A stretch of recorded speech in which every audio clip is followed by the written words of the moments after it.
Alright, hello and welcome. Whoa. Welcome. We're here with the dating sims, a highly requested thing. Totally. From us. Oh yeah. But today we're gonna play Peachleaf Valley Seeds of Love. It's a quote-unquote farming otome game. We're playing demos of upcoming stuff. otome games.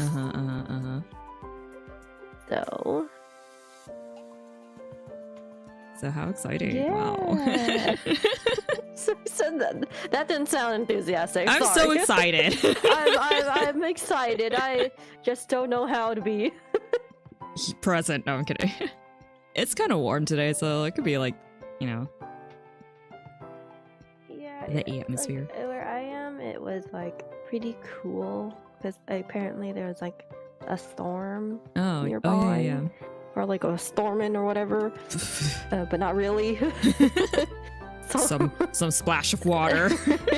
Not even. It was just cloudy. Oh. So it was like kind of cold. I was like, it's actually fall, but no, it's getting hotter. It's getting warm again. Like I had my windows open, and I was like, oh, it's pretty nice. And I'm like, I kind of regret having my windows open. It's getting warmer. Yeah.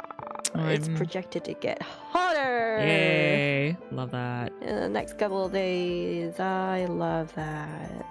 But yeah, if it gets any warmer, I think I might close my window. So I'll pardon myself. My window is always open. Always open. It needs that ventilation, or it gets kind of stuffy.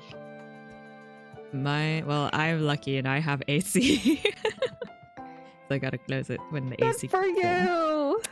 Thanks. Wasting the AC. It's not on right now because it's cool enough outside, so it's not triggering it. Just kidding. But yeah, anyways, let's get into this. We're gonna play some otome game. Serafina. Yeah, that's her name. Is it gonna be Kimley? She knows the girl. I mean, it's always Kimley. You know, it's technically an it's Kimley. It's. Oh yeah. Like ice cream. Yeah. Kimley coming through again. Everyone's gonna if it's too refer loud. to her as Kimley. Full name. Well, you gotta be respectful, you know. So I close my eyes to old ends and open my heart to new beginnings. Nick Ooh. Frederiksen. You That's go, the Nick. quote. I don't know. But yeah, ooh. Do you want to be I Kimley? swallow. Is this Kimley? I think so. Is this our office? Damn, we fancy. I swallow a lump forming in my throat as my boss slowly brings his gaze up to meet mine. Ooh. You're fired. Oh. Oh. Fuck okay, you. well that you did that. Yep. What? Oh, if this is the type of work you dream, man. if this is the type of work you deem worthy enough to submit to us after such lenient deadline, then I honestly don't have much else to say to you. Boss, wait. I can resubmit a new draft or make any changes necessary. But, what exactly is wrong with the current proposal? I thought that... Everything. Oh, everything. Yes, everything. Screw this! Screw you. I don't need this. This is... Oh, dude, this is the beginning of Stardew Valley. It really is. I can't help but gulp as my boss narrows his eyes at me, slamming his hands on the desk. I watch as he coldly taps on my art proposal before clearing his throat. For an artist. This. So, our Stardew meets our dating with death sim. Alright, got it. Touch. This is a level nor quality of work we expect when we hired you as the lead artist for this project, Miss Kimley. I mean, it's It's almost as if you deem this position to be a joke of sorts. Yeah, what I said. What he said. Sir, I can assure you that is most definitely not the case. The urgency in my voice pitches my volume higher, and I can't help but tense up in my chair. It isn't like that at all. I was beyond overjoyed and truly honored to be chosen for this project. I admit that perhaps my art's quality has not been the highest as of late, but I can change that. Please allow me to resubmit anew. Nope. No. And this is not something to be discussed. You're fired. Get out.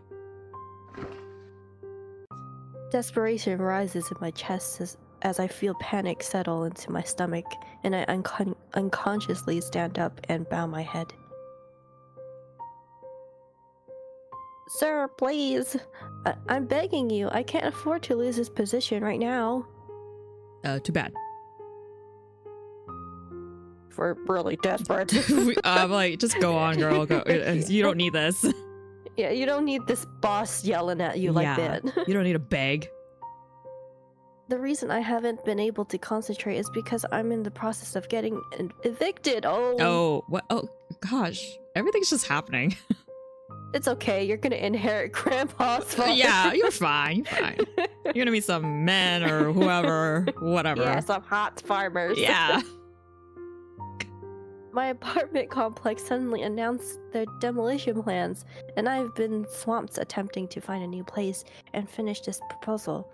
But I swear to you, I can... Tell me, why is it that your excuses are always more creative than your art pieces? Yeah, what I said. Oh. How dare you? The sun in the corner is beautiful. And these arts and little happy butterflies on the field. You'll never see anything like this. You don't like my stick people? I put lots of thought into this. So. You're like, uh-huh. My heart feels like it stopped in my chest as I stare at a pair of ice-cold eyes staring back at me. There's a lot of staring. Stop staring at me! Stare at you, he stares at me. For a moment, I feel like a deer peering into bright, fast-approaching headlights. Seconds from a tragic fate. Okay, it's We're dying, I guess. I can only watch my boss open his mouth once again, grabbing my proposal in the process. Perhaps you should have become a writer instead, if you're so good at coming up with stories. How come we don't get a voice actress? We're not cool enough. However... Okay, you're not gonna finish that. However, we need an artist, not a writer. One that can deliver work, not excuses. I can feel my blood run cold as I watch my boss slowly grab my art proposal. It rips it in half. I thought he already did that. Yeah, right? The very same proposal I had stayed up working day and night on for the last several weeks. The very same one that just a few hours ago I was so proud of. Your proposal was... garbage, for lack of a better word. Yeah. It's trash. So dramatic. He's like, garbage. I hope you will come to realize that as an artist, you're a failure. I mean... Excuse me? You heard me. I worked very hard on these stick people. Trash. You're trash! Fuck you! Flip a table! What table? Oh, I guess there's one over there. He narrows his eyes as he opens the cover of my proposal one last time before looking back at me. Oh. And throwing it in the trash! You are an easily replaceable asset in such a competitive industry. Like, trust me, they're AI? lighting outside. Pick any of those stick figures. AI? Yeah. Oh, I can draw this. The computer's like, I can draw better stick figures than you can. If you're going to spend more time on fabricating excuses rather than meeting a client's minimal expectations, then perhaps you should have considered a different career choice. You're not an artist. You're an amateur. Yeah. You don't even know my name! Kidding. It was a program to, okay? Can't even pronounce my name. It's too Asian. That's definitely. And this company is not looking for employee amateurs. We are looking to employ professionals. One that you have already been replaced with. A computer! It's this plant right here. It's kind of sad, though. It's very sad. Yeah, it's very, AI. like... Yeah, it's true. It's gonna... Sometimes I can't even discern it's AI getting from... hard. Yeah. And that big old scandal with, like, the deepfake thing, that's scary. Yeah, ooh. Yeah. I can't help but rub my temples as what feels like the heaviest, longest sigh of my life escapes me. I watch as all sorts of people stream like ants throughout the city streets, each with their own destinations in mind. Like shiitake and mushrooms. Yeah. That's E. Aziz. Eventually, I can't do much else and opt to stare into a lukewarm cup of coffee in front of me. We can't afford coffee. Yeah, we got fired. You can't drink this. We're getting evicted. That too. Fired and getting called garbage right to your face, huh? Definitely not how I expected my weekend to start. At least it's the weekend. At least he fired me on a Friday. Yeah. My heart feels heavy. You've been saying that like 10 times. It's really, really heavy. My heart is so heavy. It's very heavy, okay? As I look up from my drink to gaze out at a clear blue sky that seems to stretch on forever amidst towering skyscrapers. And to think of how beautiful a day it is today, it almost feels like the world's mocking me somehow.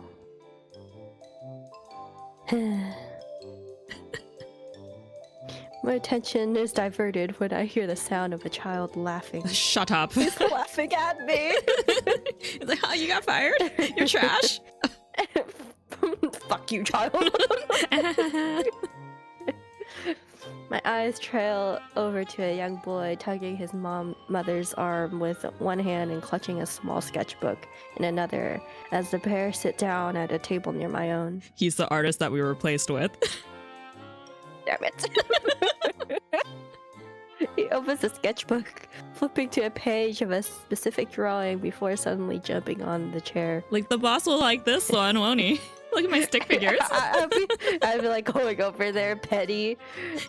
Your stick figures suck, bro. Mine were Try better. harder. I will replace you. The mother laughs as she watches her son strike the same position as the crayon-colored character before her. Oh, and this is Thunderman. I drew him during recess when everyone else was outside. Hope the boss likes it. Why he's so handsome and these look at all these details. Oh, yeah, this line, touching that line. Ooh, I'm so proud of you, Munchkin. You're getting so good at drawing. Mom, why do you sound so condescending? good. Why do you sound so condescending, Mom? Huh? Thanks, Mommy. When I grow up, I want to become an artist and draw my own superheroes. You know? Kimberly goes, don't. Don't do it. Oh, you're gonna be a great artist, sweetie. I just know it. You're already so talented and you work so hard. What else could you need? Mom, why do you sound like this? He's like, no art. Business. Only business. We're Asian. You better give up on these dreams, kid. You gotta go into the STEM system, okay? Go. Yeah, STEM, go. I feel my grip on my coffee cup tighten as I watch the beaming child show his mom more and more sketches in his notebook. And this is Thunderman, and this is Thunderman. And this is you and Dad when we were happy, but he's no longer here. You look at the X I drew on his face. Or like, look at how I scratched his face off. Yeah, just like you, Mom. I took inspiration from you. She's like, maybe, yeah, you should go into STEM. the sparkled look of joy, hope, and happiness that beams in his eyes. It's one I remember well. I can't help but swallow the forming lump in my throat as I grab my drink and slammed into a nearby trash can. She has lots of lumps in her throat. Maybe I should check it out. Like, do you have tonsils, stones, or something? As I walk away from the tables, I shake my head sadly as the mother and son's laughter echoes in my ears. And my heart. It's like, wow, look at that strange woman over there. Like, she looks so sad. Like, you think she was an artist? Because I do better than her. My poor, achy, heavy heart. Your achy, breaky heart. Oh, gosh. Don't be stupid, kid. As much as we all want it to be that way, the truth is hard. Hard work doesn't guarantee anything in the real world. Okay, whoa there, Kim. She thinks very deeply. Yeah. The only thing it'll earn you is realizing just how stupid those dreams of yours once were. You're like taking this really, really to heart. For your sake, I hope along the path of life, you find something else that can make you smile like that. You don't believe in him? Because art just isn't worth it. Take it from me, child. Damn. Without uttering a word, I quickly walk away to escape watching a shadow of what I once used to be too. A shadow of happy, dreaming kid who loved what she did more than anything. The shadow of a person who doesn't exist anymore. Bye-bye, dreams. And just kill it. Hello, farming! Yeah, I can't wait for my art style to be lived out on the farm. My feet carry me down familiar city streets as the evening sun begins to set and golden hues illuminate the sky. Yeah, downtown street. Oh. Ding. But before I have a moment to take in the uplifting sight, an email notification from my phone commands my attention. It's the boss again. Just to let you know, you are seriously fired. Like, bye. It's Farmer Joe! Oh. Dear Miss Kim Lee, this is an urgent reminder. Please be aware that you have 3 days to vacate the premises at 302 New Street Lane.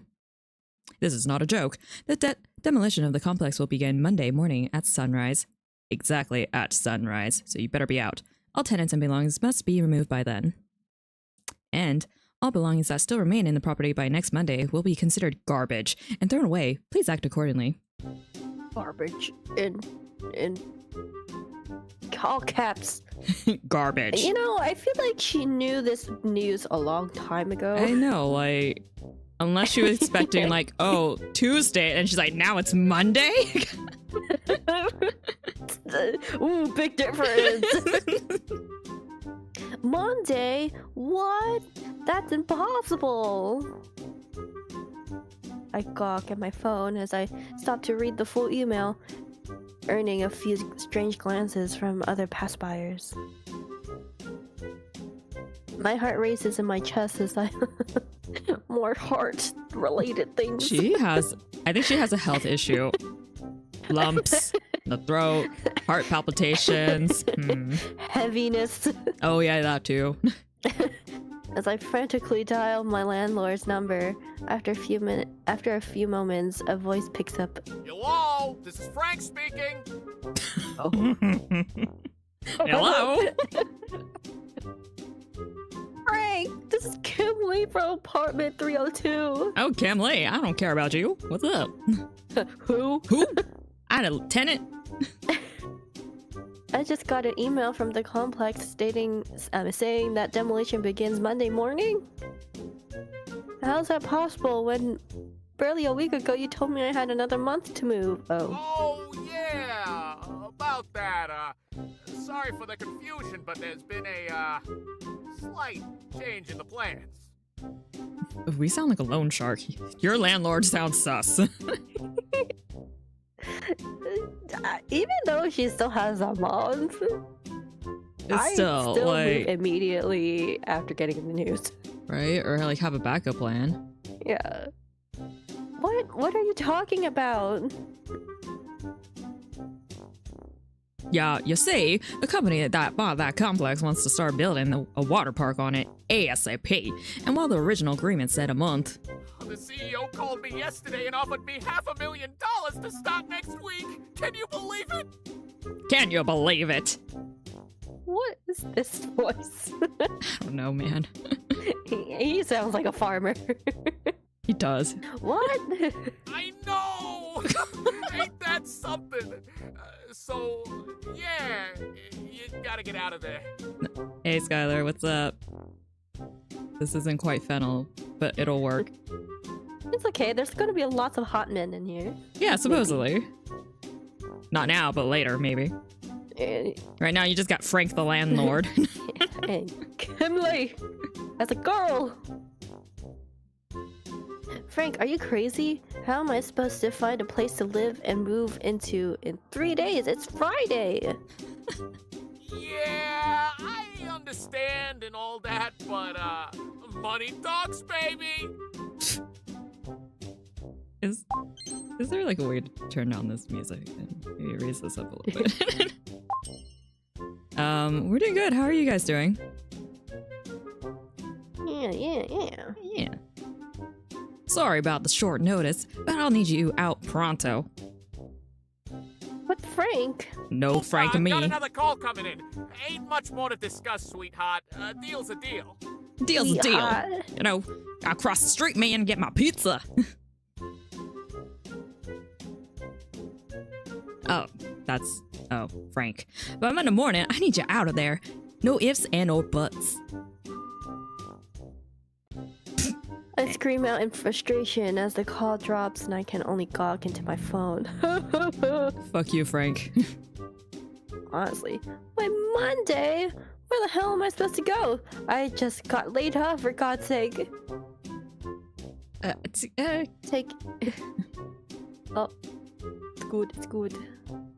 Yeah, that's good. It's good. Taking notice of the passing strangers and nearby security guards, shooting me curious glances. I feel my cheeks flush red in embarrassment. I clear my throat as I continue walking forward. Yeah, I'd be kind of embarrassed too. I need to calm down or I'm going to risk getting arrested at this point too. Okay. But hell, at least I'll have rent-free place to stay by Monday. What? Oh my gosh. Hungry now. Oh, you were hungry in these conditions? Yeah, you know, stress gets at you. Just as I attempt to calm myself by having a few deep breaths, my stomach lets out a disturbed growl. I rub my belly as I glance at the time. And to top it all up, I haven't even been eating properly, trying to meet that stupid deadline. What was it even for in the first place? Maybe I should grab some fast food, go home, and try to plan out how exactly I'm going to survive the next 72 hours. Unless I get hit. Well, the end. Kimley's dead. As I barely take a step forward, a speeding car honks angrily at me, causing me to quickly tumble backwards in an attempt to dodge it. You know what? This is death again. He's trying to kill us. I get it. Oh, yeah. It's fine. Okay. It's fine. He's trying to riz us in every world we're in. He really is. He wants us. An angry-looking man lowers down his window as he flashes me the finger. Fuck you too! What the hell? Watch where you're going, lady! Are you Frank? How come all of the men sound I think it's the same so voice angry? Actor. Probably. That's my line, you jerk. Where'd you learn to drive? I can't help but let out a shaky breath as I watch the driver flip me off again before angrily taking off. I look down to catch the sight of myself on the floor, now with a few bleeding scratches adorning my hands and knees. I glance up to see people passing by left and right, but no one bothers to help me. Not so much as even spare me a glance. I'm so Wow. sad. You bitches. It's so pitiful. I got scratches on me, and like owies and boo-boos. As I look up at the looming buildings on both sides of me, I can't tell what suddenly feels colder. The concrete of the floor or the hearts of the people in this city. Oh, time to move to the farm.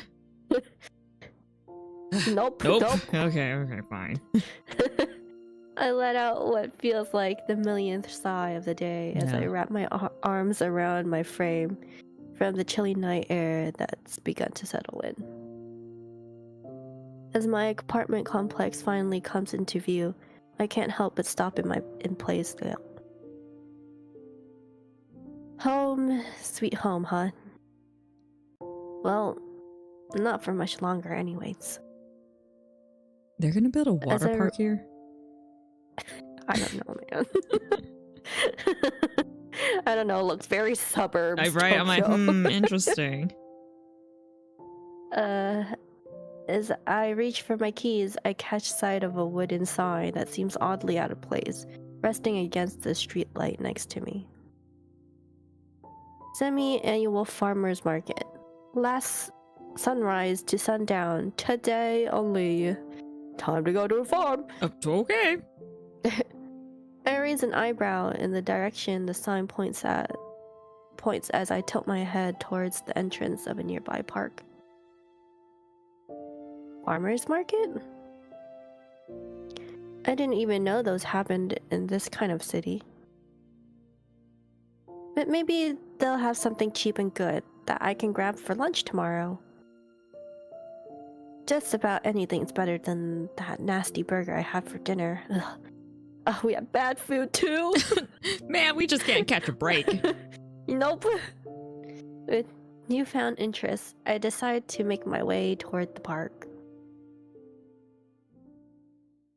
Shouldn't we like be packing, finding a place, and you're like, nope, we're gonna wallow in despair. Sad. We're very sad. And hungry. As I walk into the park, the realization of what time it is hits me as I watch people finish moving large tents and baskets into trucks. Damn, I missed it. Of course you did. I didn't realize how late it already gotten. That sign was probably put up way earlier today, huh? So, yay, more expired ramen for lunch it is. What a menu. Isn't it dinner time? I think she wanted tomorrow's lunch. Oh, I was not paying attention to Kimberly. Deciding to at least walk off the 90% grease, 10% burger I grabbed for dinner, I strolled down the venue and spot various folks still packing. The rustic and humble looking stalls of fruits and vegetables being sold grab my attention, but what intrigues me more is the people packing them. I watch as these vendors, most of whom are dressed in simple, worn clothes and mismatching colors, laugh and joke amongst each other. Oh, very judgmental there, Kimberly, but it's fine. It's like, how dare they be happy? How dare they wear mismatched colors? They're so offensive! Many are covered in sweat and dirt from a hard day's work, but the look on their faces is what really captures my attention. Why do they look so happy? Because they're farmers. Yeah, we're happy farmers. Despite the visible weariness of the day, almost every face I can spot is graced by an expression of utmost joy. As they chat amongst each other and continue packing, one would assume that perhaps they had the best sales day of their life. But the many carts of unsold fruits and vegetables in the back of several trucks dictates otherwise. I'll take them. Oh yeah, because I can afford them. They seem so genuinely happy. I can't help but feel a little jealous. Oh, time to be a farmer. And I smile sadly, as I smile sadly and continue walking forward, I almost hear the ends of the long street.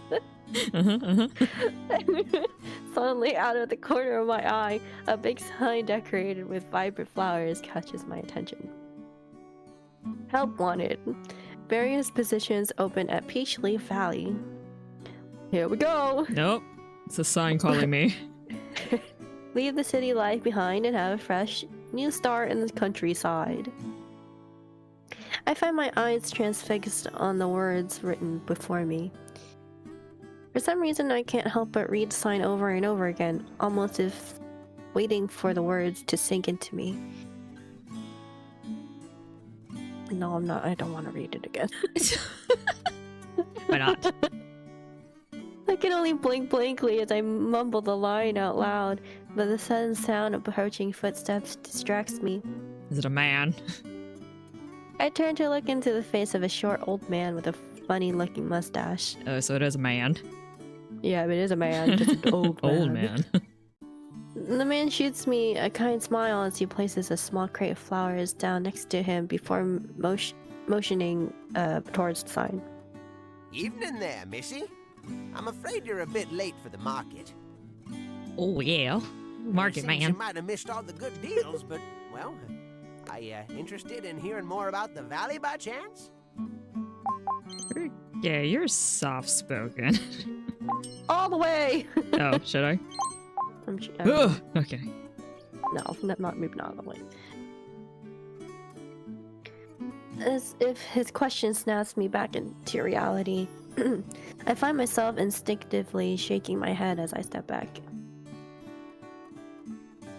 Oh, no, sorry. I was just taking a look. I'll be going now. Is that so? Well, all right then. Okay. Oh, boy! Oh, in here. A flower. I can't help but blink twice as the old man holds up a pretty flower to my face. The same type as the ones filling the crates next to him. It's ugly, I'm just kidding. How dare you? I'm sorry, I don't really have any money on me, and... Now. Okay. Gifts aren't meant to be paid for, you know? At his warm words and cheerful expression, I can't help but smile shyly as I take the vibrant blooming flower from his hand. Thank you, it's very beautiful. Ain't it? Now, go on and make sure you take an extra blanket to bed with ya. It's getting awfully chilly these nights around here. Wouldn't want you catching the can't sniffles for afford fun. it. Yeah, I can't afford it. I nod my head as he shoots me a wave before turning around to continue loading more crates into the back of a small truck. As I turn around and continue my stroll forward, an appreciative smile forms on my lips. I bring the flower to my nose. Achoo. Allergic. A sweet, gentle scent fills my senses, and I can't help but feel my smile grow. You know, that's probably the nicest conversation I've had in weeks. Here, Oof. take a flower, have a blanket. You stole my heart, man. I'm so overwhelmed with joy. All of a sudden. For some reason.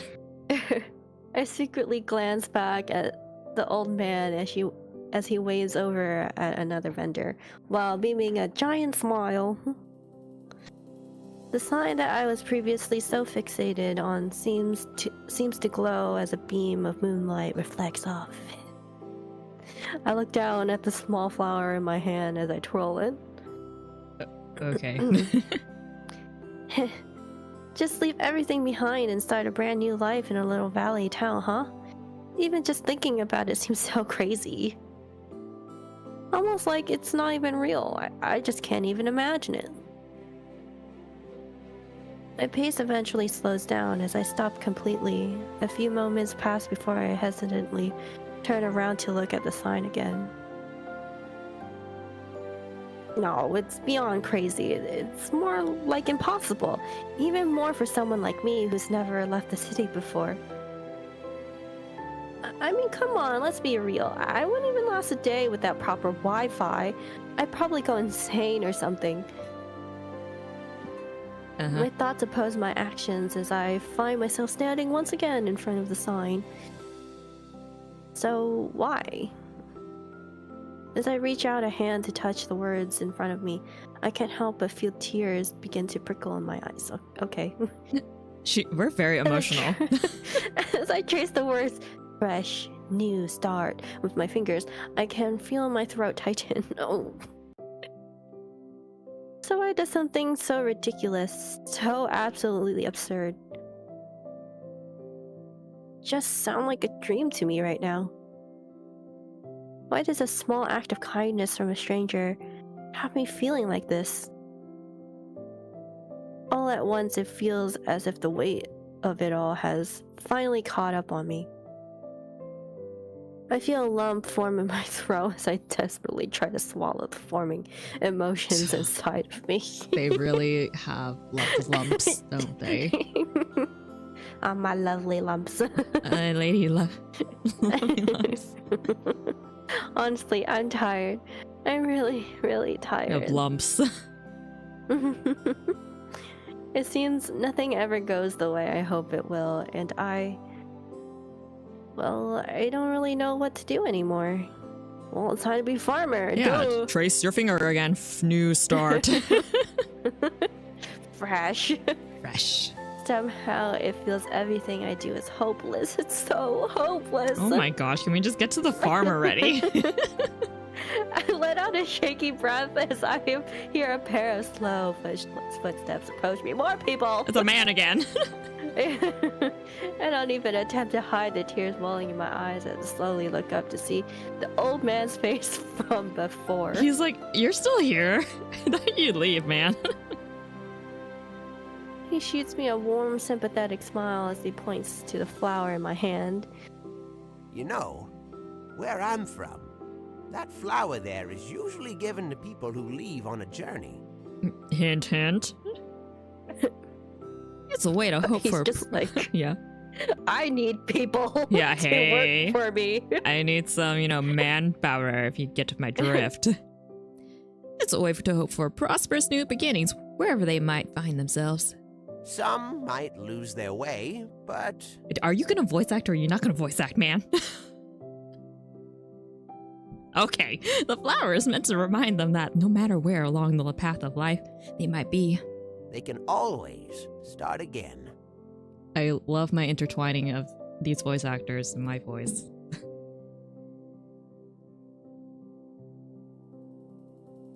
Potato, potato, potato.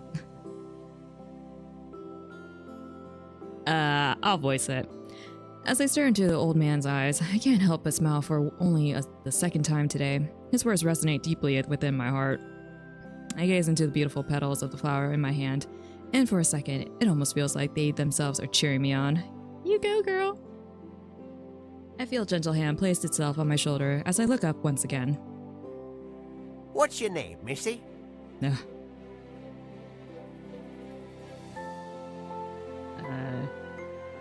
It's Lee, Kim Lee. A fine name at that. Yeah, very fine, I Now know. then, tell me, are you interested in hearing more about the valley? Hello? Hello? Can you hear me? Okay. Sorry. You good? Yep, I'm good. Okay. It's never too late to start a brand new adventure, ain't it? He's trying to get me into his pyramid scheme. I chuckle as I wipe a I few... didn't know. Oh, you go. You finish it. Okay. I chuckle as I wipe a few more stray tears from my eyes and nod my head resolutely. I am interested. Could you tell me more? And nope. Finally. Nope, I don't want to tell you Finally. nothing, man. It's incredible how the decisions that have the power to change our lives completely seem to happen in a blink of an eye. And from those very decisions, I'm a farmer now! Oh, yeah! The seeds of our future sprouts and Oh, gosh. sprout and bloom into the very lives set out before us. Yeah, seeds of change. Dun dun dun. No, it's Well, seeds of here we are. love. Welcome to the valley. My Oh, bad. what, we just Earl. move. He's like, We're just yep, there. you're here now. Earl. Earl, look, woods, Mm. greenery. Is what I'd originally say, but But unfortunately, our destination lies just beyond this here trail of tricks, as I call it. I Yeah. climb out of the passenger seat of Earl's truck as I look into a dense, steep mountain trail. Fun! Ooh. Change. Post change. Trail of tricks? yep, this one's a bugger. Oh, this one's a bugger for folks heading up into the valley. Gets real slippery due to the rain this time of year. So watch your feet, missy. Stop mid-sentence. I'm like, at least finish it. However, for those crossing by foot, there's a short little forest path right there, right over there, that'll get you to the other side in less time than you could say moo. Will we be going by foot the rest of the way then? What do you think I'm gonna carry you, miss? But I'm dressed so prettily. Well, as much as I would enjoy nature and carrying you and everything, I'd hate to leave my truck here to nature, especially filled with all my flowers and veggies still on board. So you Here's you what get. we'll do. Oh, okay. Here's what we'll do. You go on ahead through that path by foot, and I'll meet you out in the other side. Out there, way out there. Once I get this darn truck over this here trail. Sound aight? I mean, I can join you. I have all the time in the world right now. Nah. But are you sure you can get the truck up there by yourself, Earl? You look so frail and and feeble. old. Frail and old. Old and frail. Earl lets out a roaring laugh as he places his hands on his small, thin waist before patting the back of his truck. Dainty So little waist. old. Oh, you bet. Me and old Bessie here have been together for a lot tougher times than this. I'll tell you that. It just gets to be a real bumpy ride up there, and I'd hate for you to get all green and goobery on me. Besides, gets you warmed up for walking. You'll be doing lots of that where you're going.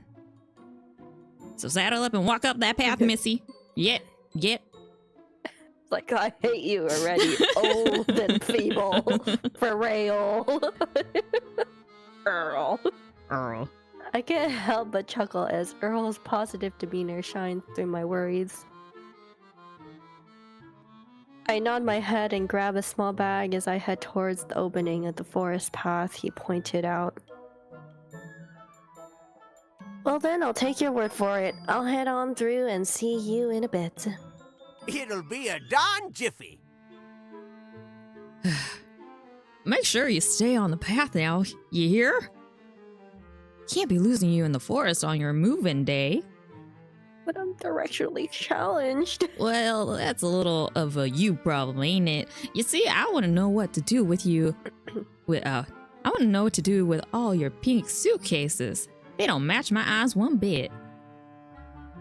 Judging my suitcases? Yeah, they're so pink. They were inspired by my hair. Oh, okay, then best you don't get lost then now, ain't it? Earl earns another laugh out at me as we wave to each other before I walk through a small open path between several bushes.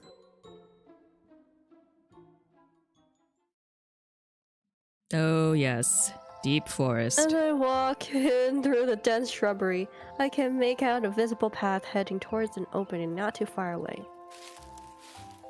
I clutch my bag closer as I begin to trek while panning my head around to take in the sights. Which boy am I gonna Which boy will I encounter befriend in the today, woods? right now? Wow, I don't think I have ever seen this much green before in my life. Even the air feels so different here. It feels so fresh. So fresh. I walk forward a few more steps as I take in the emerald scenery around me.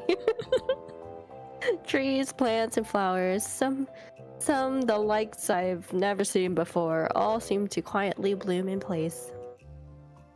I can hear the sound of leaves rustling in the wind, as an incredibly calming sensation seems to reverberate through the entire area. It's a man. No, I mean...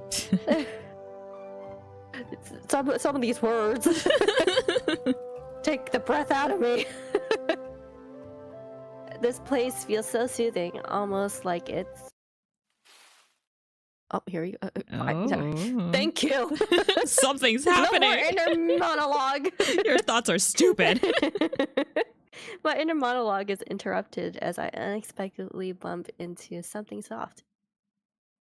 I bring my gaze forward only to stare into the greenest pair of eyes I've ever seen. What? It's a tree. I mean, a bush. There's a tree with eyes. Surprised by the sudden proximity of a stranger peering into my face, I quickly step back only to misstep and fall ungracefully on my butt. You mean you're not gonna catch me? How does this guy live in a valley? He's a spirit creature. He does not look like... Look at all those piercings. Yeah, no. Those, Look at the regal crystal. Yeah, I was like, what are those? I mean, he's hot.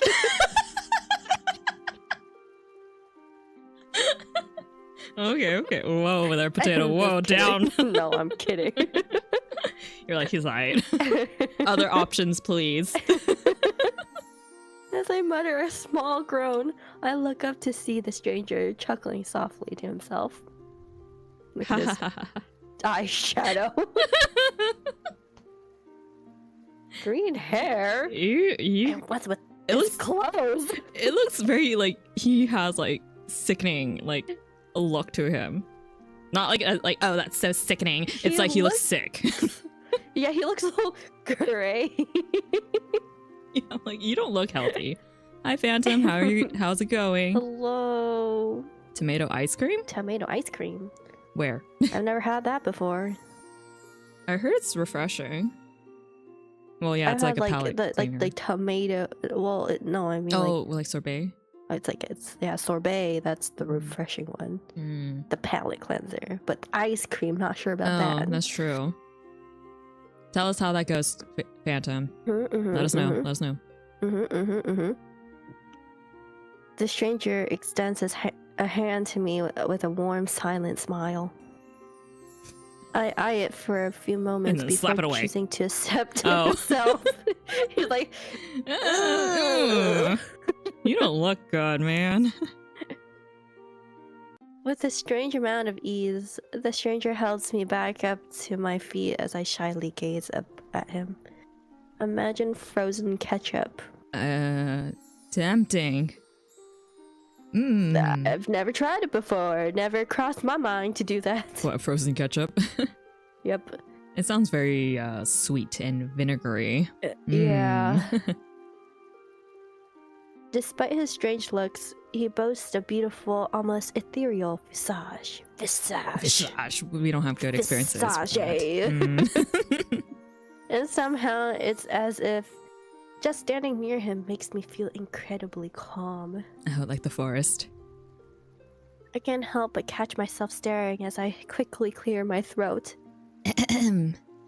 Apparently it's a thing in France. Cool. Oh.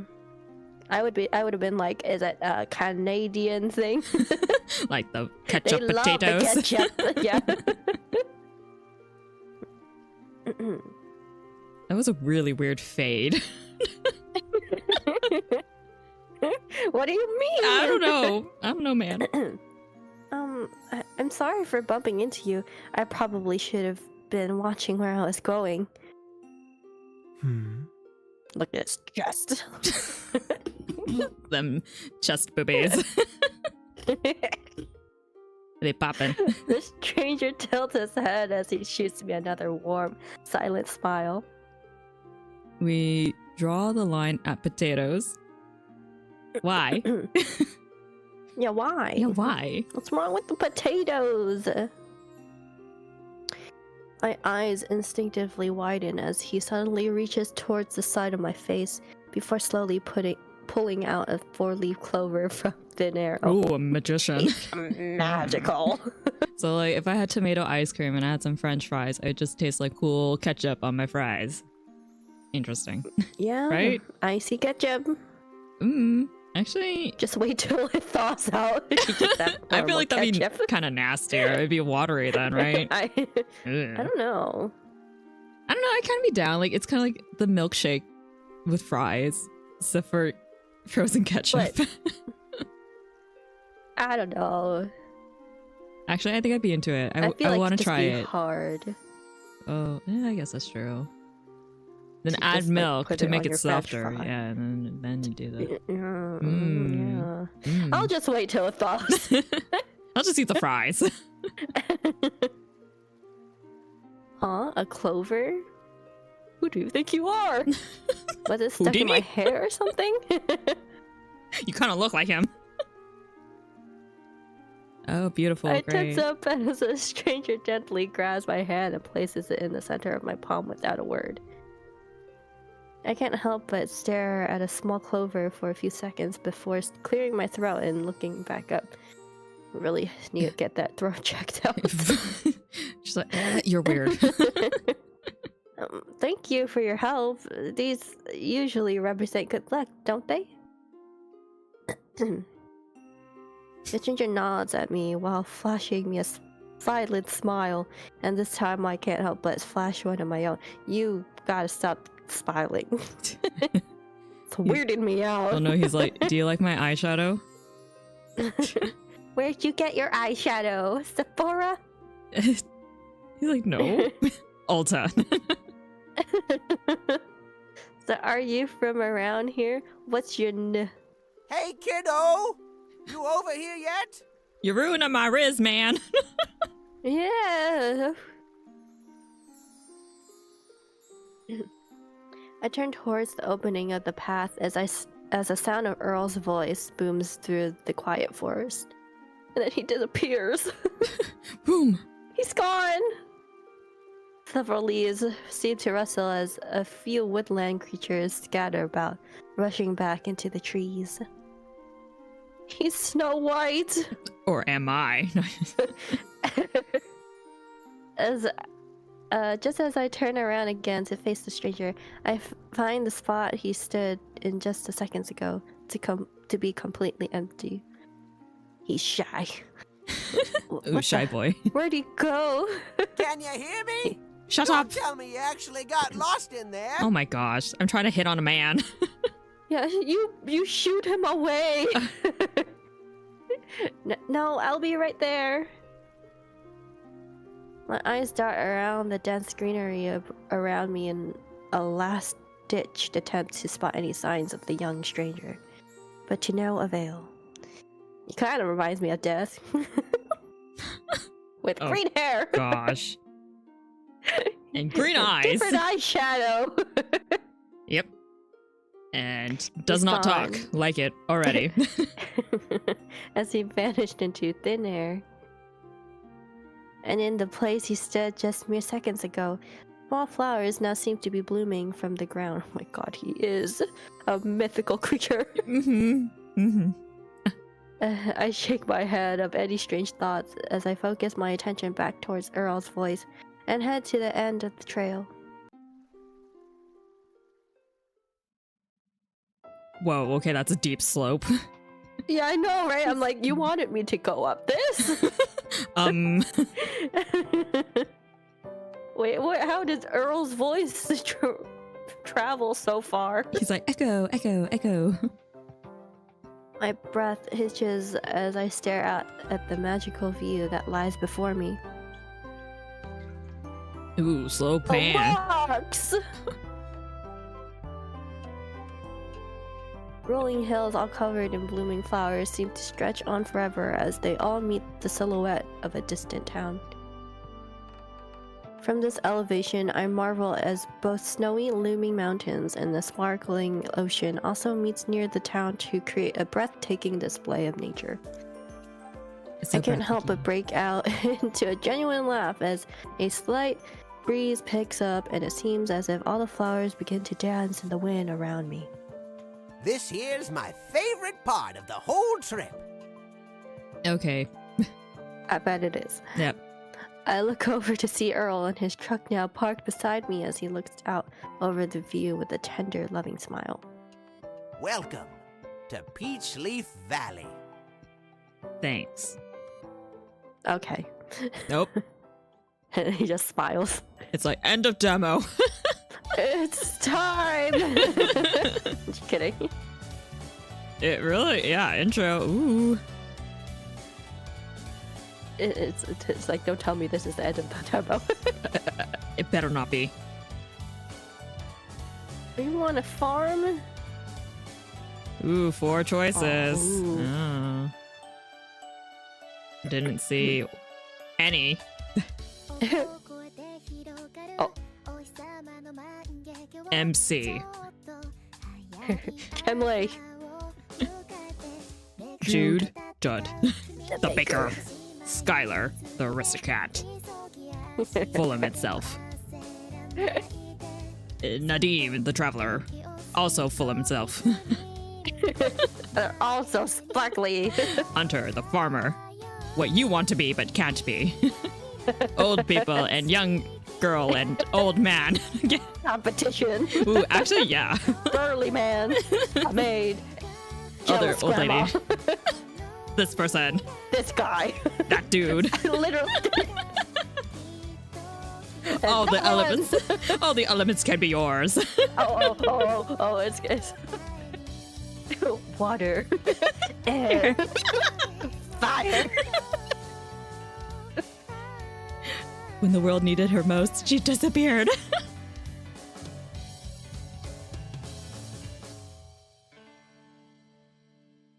Oh. Yep, I think that's it. Oh, that's it? Oh, wait, oh. It's not. Wow. We have our rocking carriage here. We got old. You're like, that intro took so long, we're ancient now. Earl opens the door to a quaint, fair-sized room as he beckons me inside. Well, here we are. This'll be your room for the time being. Oh, Earl, are you sure about this? I feel like I'm imposing on you way too much. I'm perfectly fine with staying at the inn. I'll find a way to get some money together to pay for the room and... Imposing schmozing. You're a new resident at Peachleaf now, so you're basically part of the family. Once part of the family, always part of the family. Oh shit. What have I got myself into? It's a cult! Nothing, ma'am. Don't worry your little pretty heart about that. You'll find there isn't a whole lot of us down here, but we're a tight-knit community. Tight-knit. We'll do our best to help one another. And besides, After you took the time to explain your situation to me, ain't no way I can turn a blind eye to someone in need. You're so... empathetic. Oh, shucks, ma'am. I was there once too, you know. And it's because someone believed in me and helped me get out on my feet that I was able to get where I am today. Now it's my turn. Now it's my turn down the line to help. Join the I cult. can't help but smile. No. Join the family. I can't help but frown. So shyly as I tell. Oh, sorry. I thought you read it. I just feel like such a burden already. You didn't charge me anything for the trip, and now you let me live in your house without even paying rent? I I at least want to pay back that kindness somehow. I hope you can understand. And you will, kiddo. But you gotta get back on your feet first. You gotta have money to owe me money. I know this room he's ain't like, the now you fanciest gotta place. work on my farm. I know this room ain't the fanciest place in town, and I'm sure you'll want a home for yourself soon enough, but too bad. But until we can get you settled into your new life here, you can at least rest your head at night worry-free. A wave of Enjoy the emotion family. a wave of emotion washes me over as I feel tears of overwhelming gratitude threaten to fall from my eyes. Yes, she's gonna What is fall for that the cult. sentence? I'm just so sad. I'm so happy. I can't help but let out a shaky laugh as I timidly bow my head. Earl, thank you so much. I don't even know what to say. I feel a gentle hand ruffle my hair as Earl beams me a warm smile. You're home now, kiddo. Oh. You're home now, kiddo. Nowhere else to go. No need for the waterworks. You're part of the Peachleaf family now. Like I said, you're part of the family now. You'll find we don't have a lot of stuff you can find back in that big old city you came from. But we got each other. But we got a whole lot of this. Cult. I can't help but oh wait, that's you. Oh, That's you, man. I thought that was me. I can't help but giggle. Yeah. Earl points to his heart. Oh, yeah. He's like, yeah, we're gonna cut that right out of you. Don't move, miss. Seeing me smile, the old man chuckles and motions to a nearby closet. Now get in. Does it lead to Narnia? Yeah. Okay. You're gonna meet the witch real soon. In case you find yourself missing anything, you'll find some clothes and garments that used to belong to my youngest daughter in there. Not totally weird or anything. She's terribly outgrown them now, but maybe they'll serve you better than they did her. Calling her fat. This room belong to your daughter, Earl? Sure. It looks like she got some drugs in the corner over there. Don't mind that. That's part of something else. Sure it did, but she got her own life far beyond this little valley now. So feel free to make this room your own. She's rich, unlike you. Yeah, she don't talk to us no more, but she got muns. I can't help but glance around the small room. Even though it's not filled with a lot, I can tell everything has been taken care of really well. I turn towards Earl once more as my heart pangs in my chest. Stop with that heart. She has heart problems, okay? Thank you, Earl. Thank you so much. I really don't know how to express how appreciative I am to you. You know, a few days ago, Well, honestly, I thought I'd be out homeless on the street by Monday morning. I didn't ever think I'd be starting a brand new life in such a beautiful valley. Earl chuckles as he shoots me a toothy grin before placing his hands on his hips. That's the beauty of life. Old and You fable. never know where it'll take you. Yours took you here. You Now, have to on read that that note, one. let's go meet everybody. The whole town got into a ruckus when I phoned them. You know, on the telly. I mean, not the telly, the phony. Dilly! Close enough, the phony. Anyways, when I phoned them, we That's had what a we new... call them here. Yeah, phonies. phonies. When I phoned them, we had a new resident coming in. We got plenty of time to unpack later, so let's get a move on.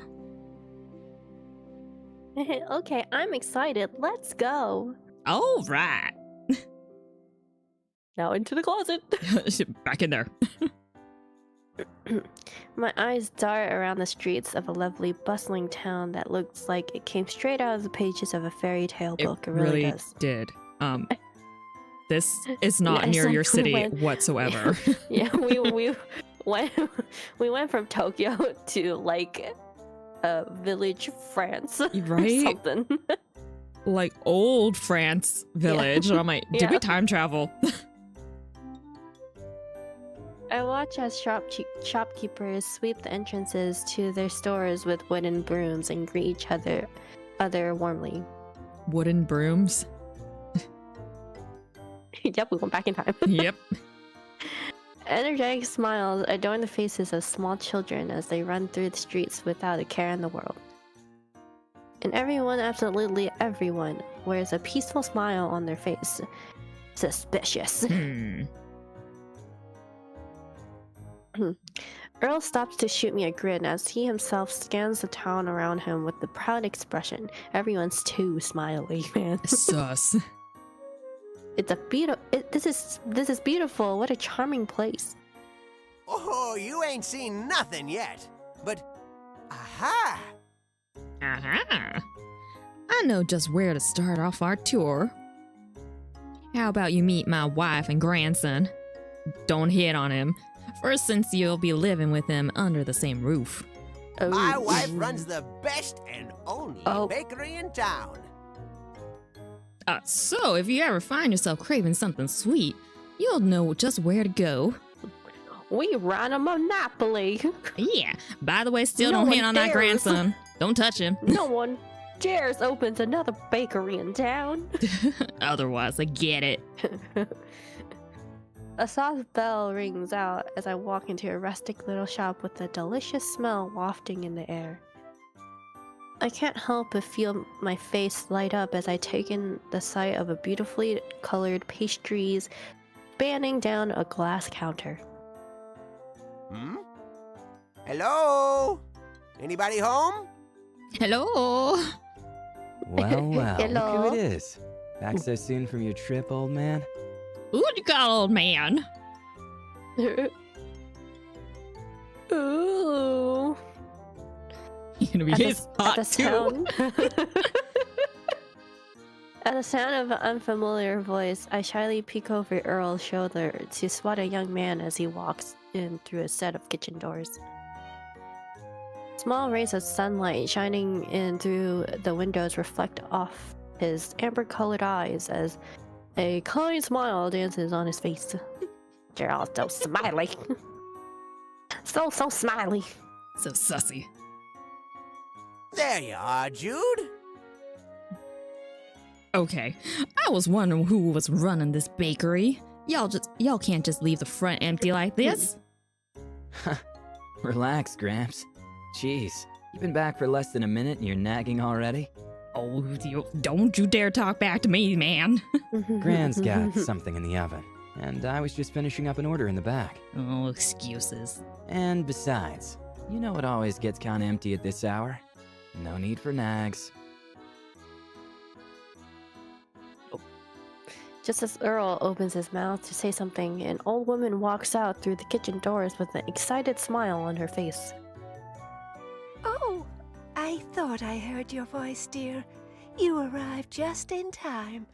I have a delicious carrot cake with your name on it in the oven. Oh. Oh, You're so Pumpkin. dainty. Oh, Pumpkin, you're embarrassing me in front of the kiddos. Huh? Kiddos. Who wants to be Jude? Mm.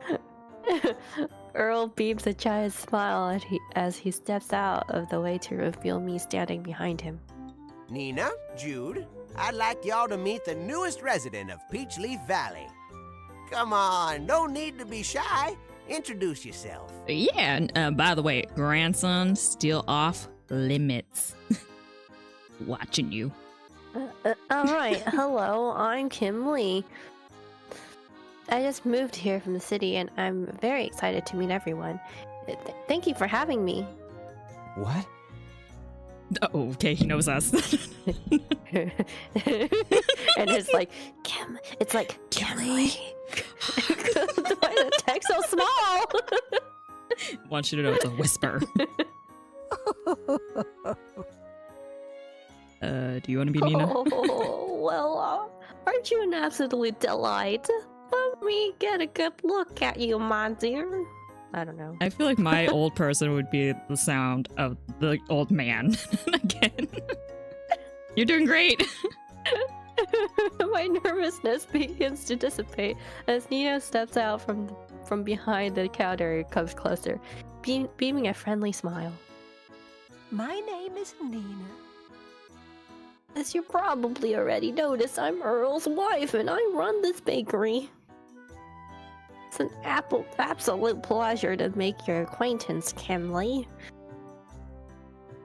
The pleasure is all mine. Thank you so much for your hospitality and for letting me stay at your home for the time being.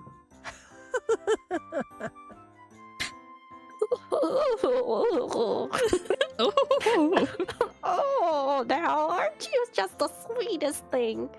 You're very welcome, my dear. She sounds like a witch now.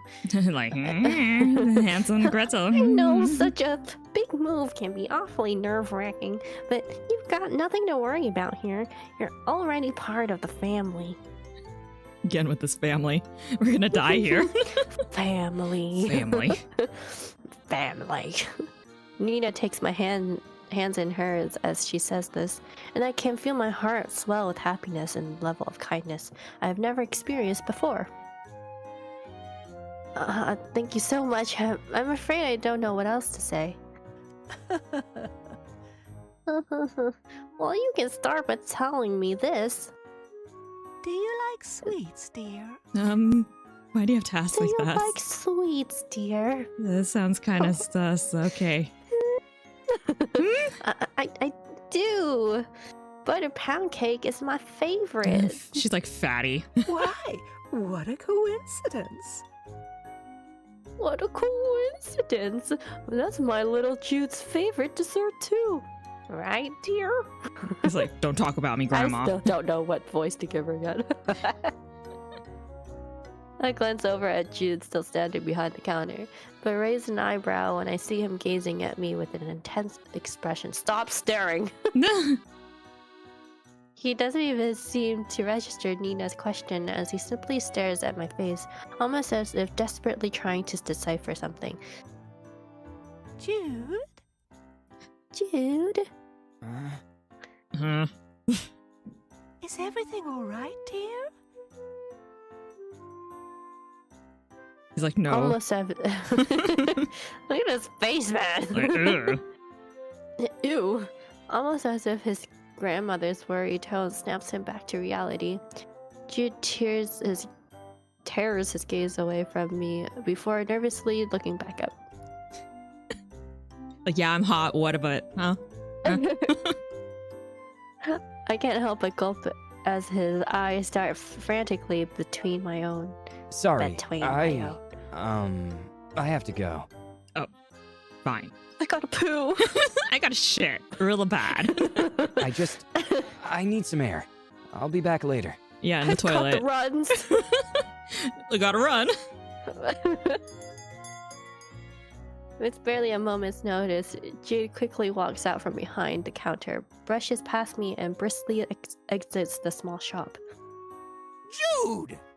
How rude, you little piece of shit. Jude, you're so rude. Dear, where are you Jude. going? Everyone's like really concerned. Like, he's got a shit.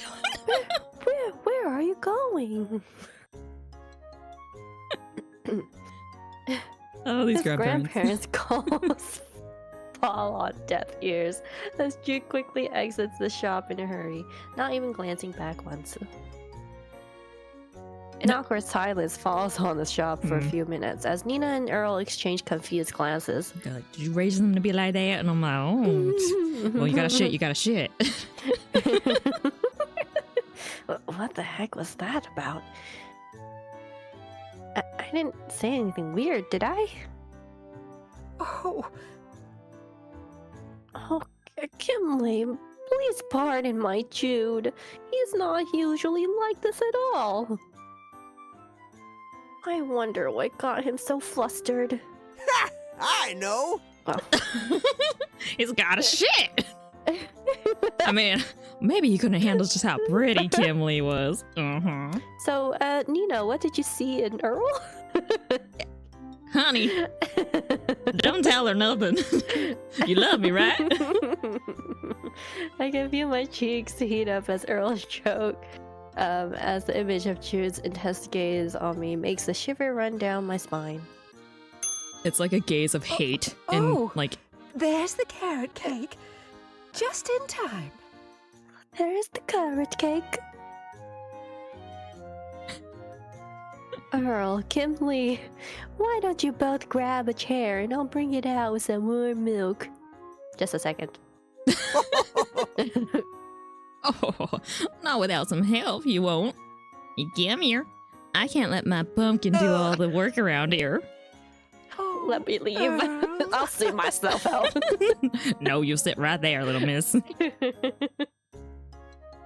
I can't help but giggle at the wholesome banter between Earl and his wife as they lovingly take each other's hand and go towards the back. They're like, we're gonna poison the cake now, right? Right? Oh, yes. It fills my heart with delightful warmth to see two people love each other so deeply in such old age.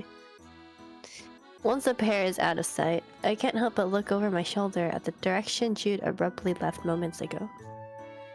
I hope he pooed alright. Hope he made it. It almost seemed like he recognized me or something, but that can't be it. I mean, I've never been here before. That was just totally weird. Like, totally weird. Totally. I hope he's okay. Later, it's like, he didn't make it. It blacks out. He didn't make it. Yeah, the text, you know, like how Yeah. you didn't make it to bed. You didn't make it to the toilet. Ooh. Awkward. He shit his pants. Good thing they're brown. Earl and I walk through the gates of a vast ranch as a clear blue sky shines above us. I can hear the cries of chickens and other farm animals in the distance as a fairly large-sized barn comes into view near a house. I can't help but smile as I spot several chickens grazing, watching as they curiously look over at me. They're like, what chicken? It's such a beautiful day out, isn't it? The animals in this farm must be happy with such good grazing weather. Okay. Now for our next stop. Welcome to Elderberry Farm. Emphasis on the elder. It's a little strange, though. Heather and hubby are usually out here by this hour. I know, interesting names. Wait here for a second, Kimlee. I'm just gonna go check and see if they're home real quick. Be back in a jiffy. I nod my head as Earl motions for me to wait in place. But I don't listen. I'm like, come here, chickens. I turn around and walk a few paces over to a small chicken pen and giggle as a cute little chick curiously looks up at me. Is it black squishy? No. Oh my god! It's so cute.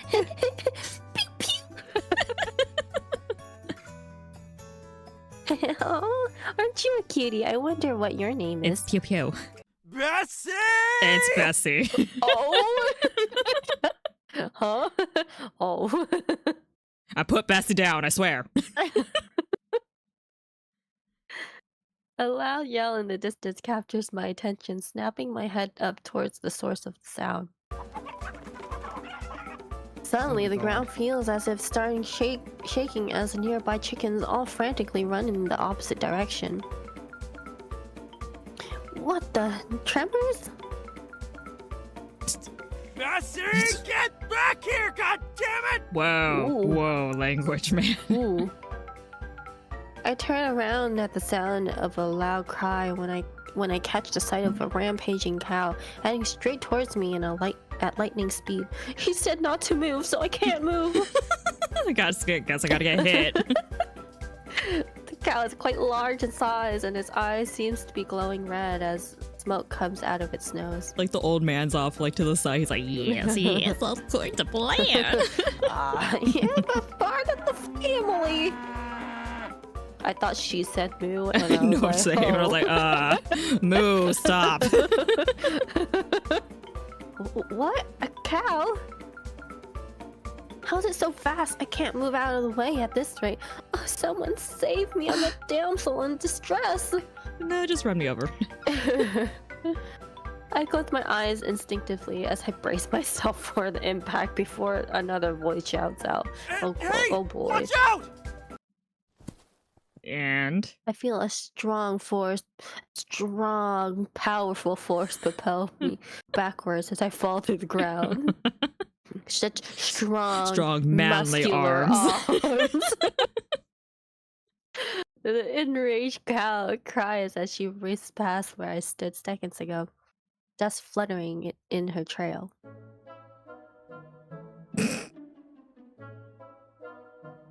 After a few moments, I open my eyes and feel my face turn beet red as I see my hands pressed against a strong, well-defined chest hovering over me. oh, okay, yeah. What strong arms you got there. You're like, I can feel my pulse go racing as the feeling of a muscular arms wrapped around my waist shocked me back into reality. What? Ooh.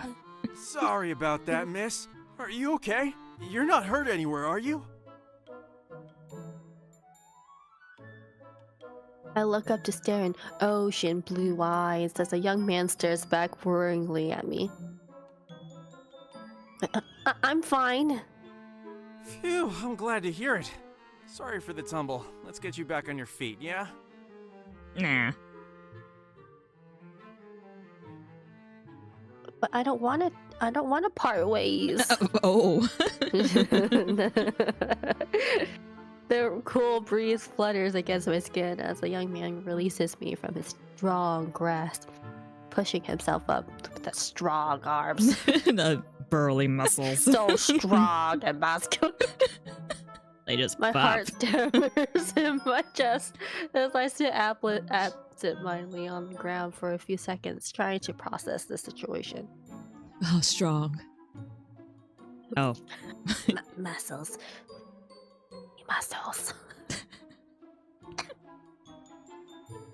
My attention is diverted as a hand extends itself towards me. I look up to see the young man from before shooting me a friendly smile. There are much better places to take a rest than on the ground, you know. Well, who put me there? Sensing his kindness, I shyly place my hand in his and he lifts me to my feet with ease. And I never let go. Oh. The end. And they lived happily ever after. As her stalker. Ooh. Yep. I find myself stammering as he proceeds to kneel down to brush some dirt off my clothes. He flashes another friendly smile afterwards. Don't touch me. Yeah, like, didn't we land on our butt or something? He's like, oh, Yeah. gotta pat that off. Yep. There we go. Good as new. Butt's nice and firm. Can I help you? Oh, there she is, my big old Dairy Queen. Oh my god. Honestly, best character. Earl, A+.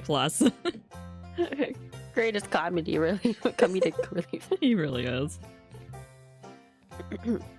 The sound of Earl's excited yelling grabs both my and the stranger's attention as we turn around to see Earl being smothered in kisses from the previously raging cow.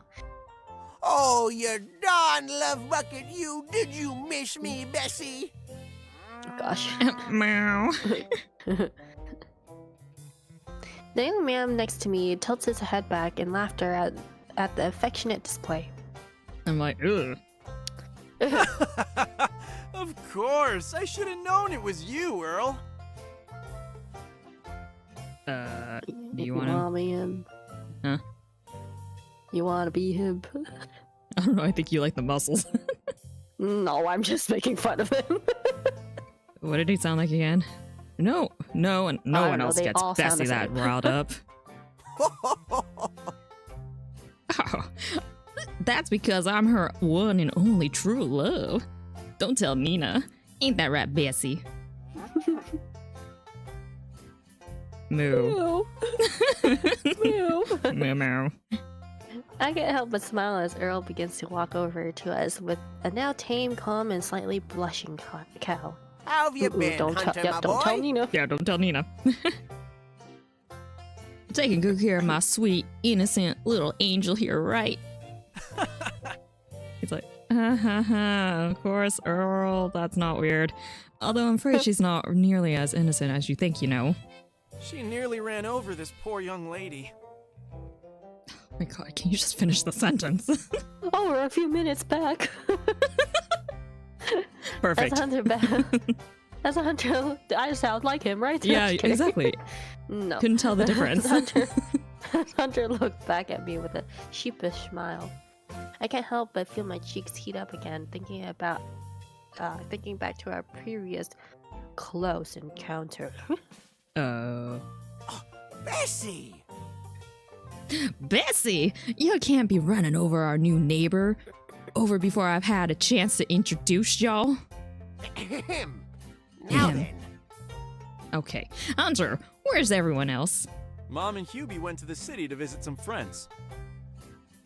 A few days ago, but they should be back soon. Elderberry Farm's down to 1 today, I'm afraid. Oh, gotcha. Well then, no matter. Kim this is Hunter. Hunter X Hunter. This is Kim Lee. She's a Peachleaf's newest resident. And this here's Big Bessie. My one true love. Ain't nobody out there can hold a candle to my sweet Bessie. I'm telling Nina. Don't tell Nina. Don't you dare tell Nina. No. Oh, is that so? Huh. I'll be sure to tell Nina when I see her. Don't you dare, farm boy. Oh, I dare. I can't help but chuckle as I wave over to the large animal by Earl's side. Hi there, Bessie. Nice to formally meet you. I'm telling Nina about you. And nice to meet you too, Hunter. Thank you for the help back there. Your My muscles. pleasure. Sorry about Bessie. As you can probably tell, she, gets real excited when Earl's around. She's probably caught a whiff of him when you guys got here. Well, that's because she loves me. Ain't that right, Bessie? Earl. I can't help but giggle at Earl and Bessie's endearing exchange. A few minutes pass before I catch the sight of Hunter's eyes on me. Hmm? Do you know me too? Yeah, right, dude. Everyone knows Everyone me. knows us. We're famous. He wipes a hand on his pants before extending it out to me with a smile. Welcome to the valley! Yeah, welcome. I hope your new life here will pan out exactly as you hope it would. And if you ever find yourself in need of anything, feel free to reach out. Oh, thank you, Hunter. I appreciate it, truly. Yeah, not just my muscles, right? No yes, worries. I'll We're all a I'll be sure to giant, hit you up crazy when I family need down here. to lift something. We're family, okay? We're family. Calm yourself. Albeit maybe a bit dysfunctional, too. Oh, Oh, by the way, ooh. Oh, by the way, I also work part-time at the restaurant and do odd jobs around town. So yeah, I guess you could call me. So you might see me running around often. don't be afraid to ask for directions if you ever get lost, okay? This place can be a little bit of a maze for newcomers at first.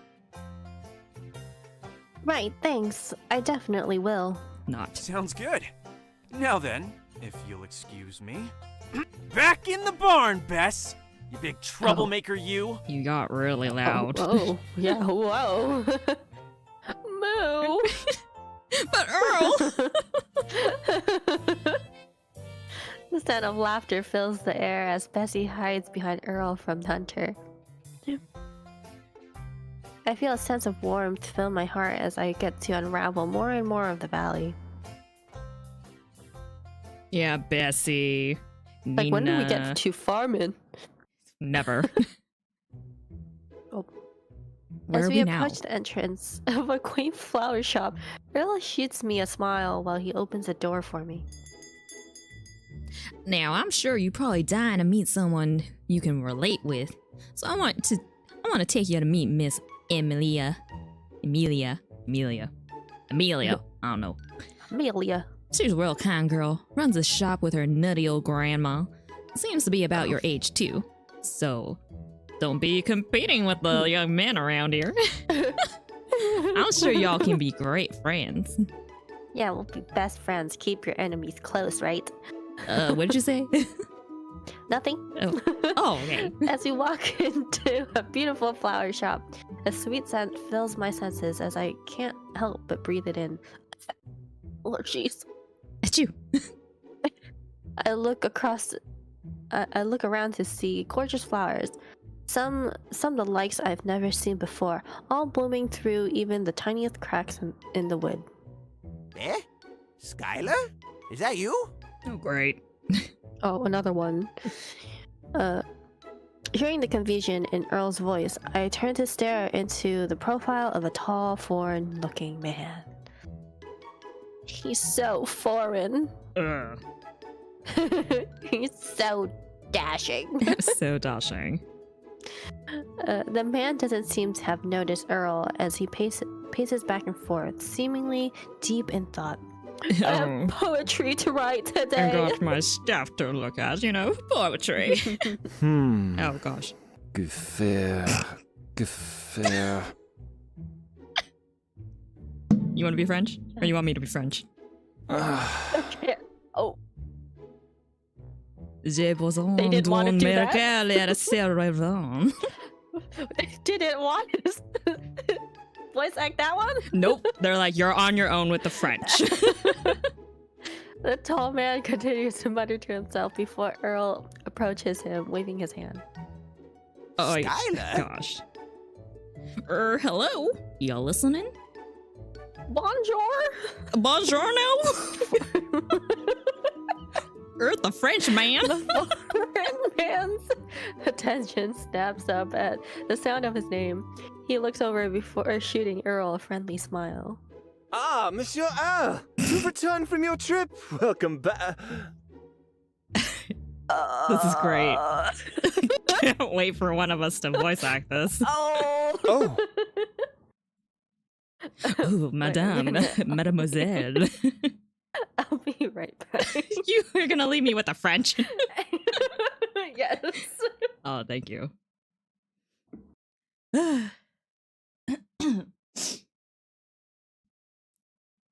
We're very sorry to the French. They're great. It's just we can't do French accents to save our lives. My God. I can't. My eyes hurt. Ugh. 1 second.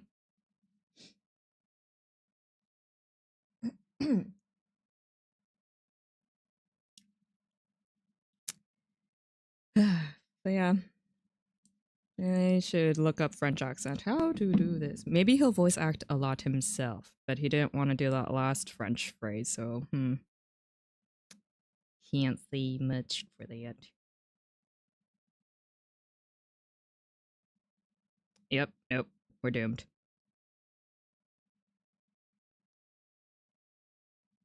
And it's so hot, so hot. I'm gonna close my window. 1 second, guys.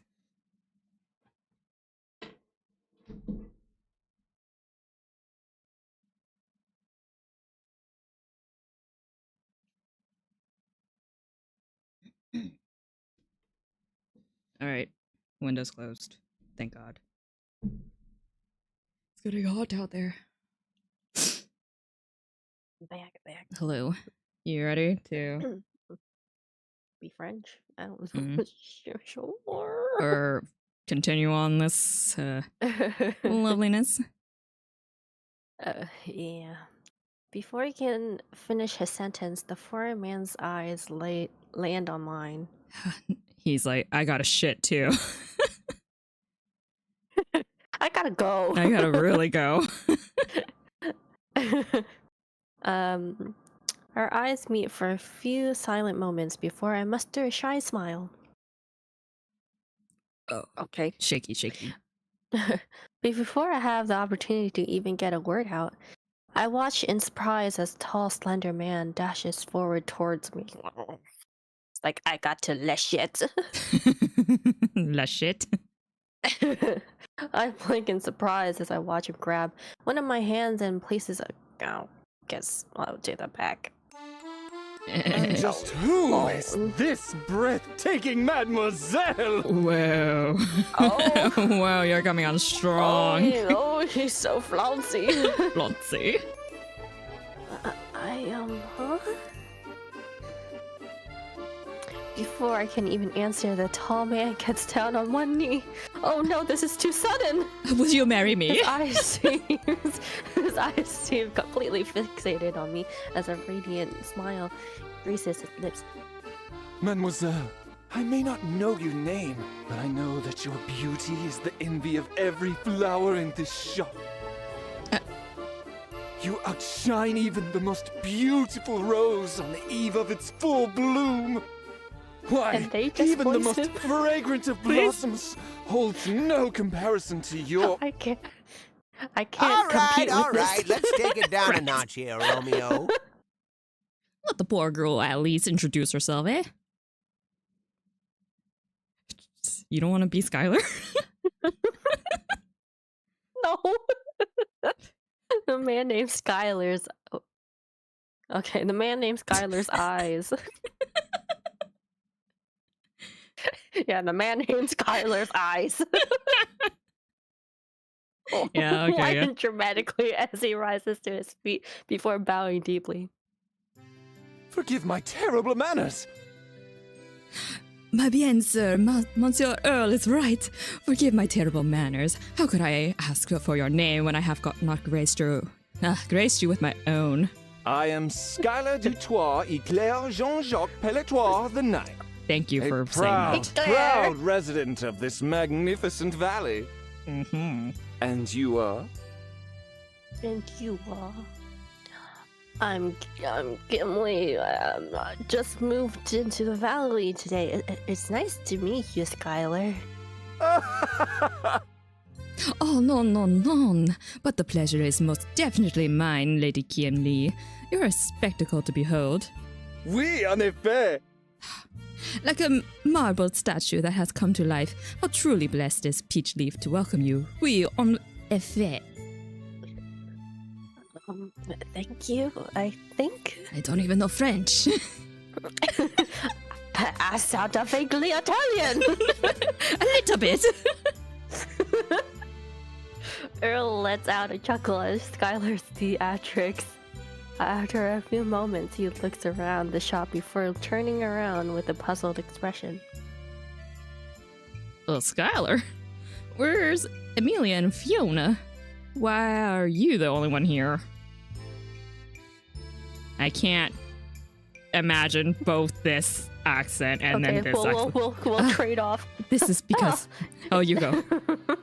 This is because Madame Fiona's stomach You're doing great. was causing her to feel unwell yet again. I don't know how to... Beautiful. Lady Amelia asked me to watch over the shop. As they quickly left to fetch some herbs and gardens to brew a tea. Enchanté. And as the noble gentleman that I am, there is no way I could simply decline such a heartfelt request at the beckoning of a lady. Although, I must admit... Can you just finish your sentence? It's been quite some time since they left. I've become English somehow now. Yes. Perhaps I should go check on them. Chip, chip, cheerio. But alas... But alas, Yeah. no one would be able to guard the shop and flowers coming in. Moi!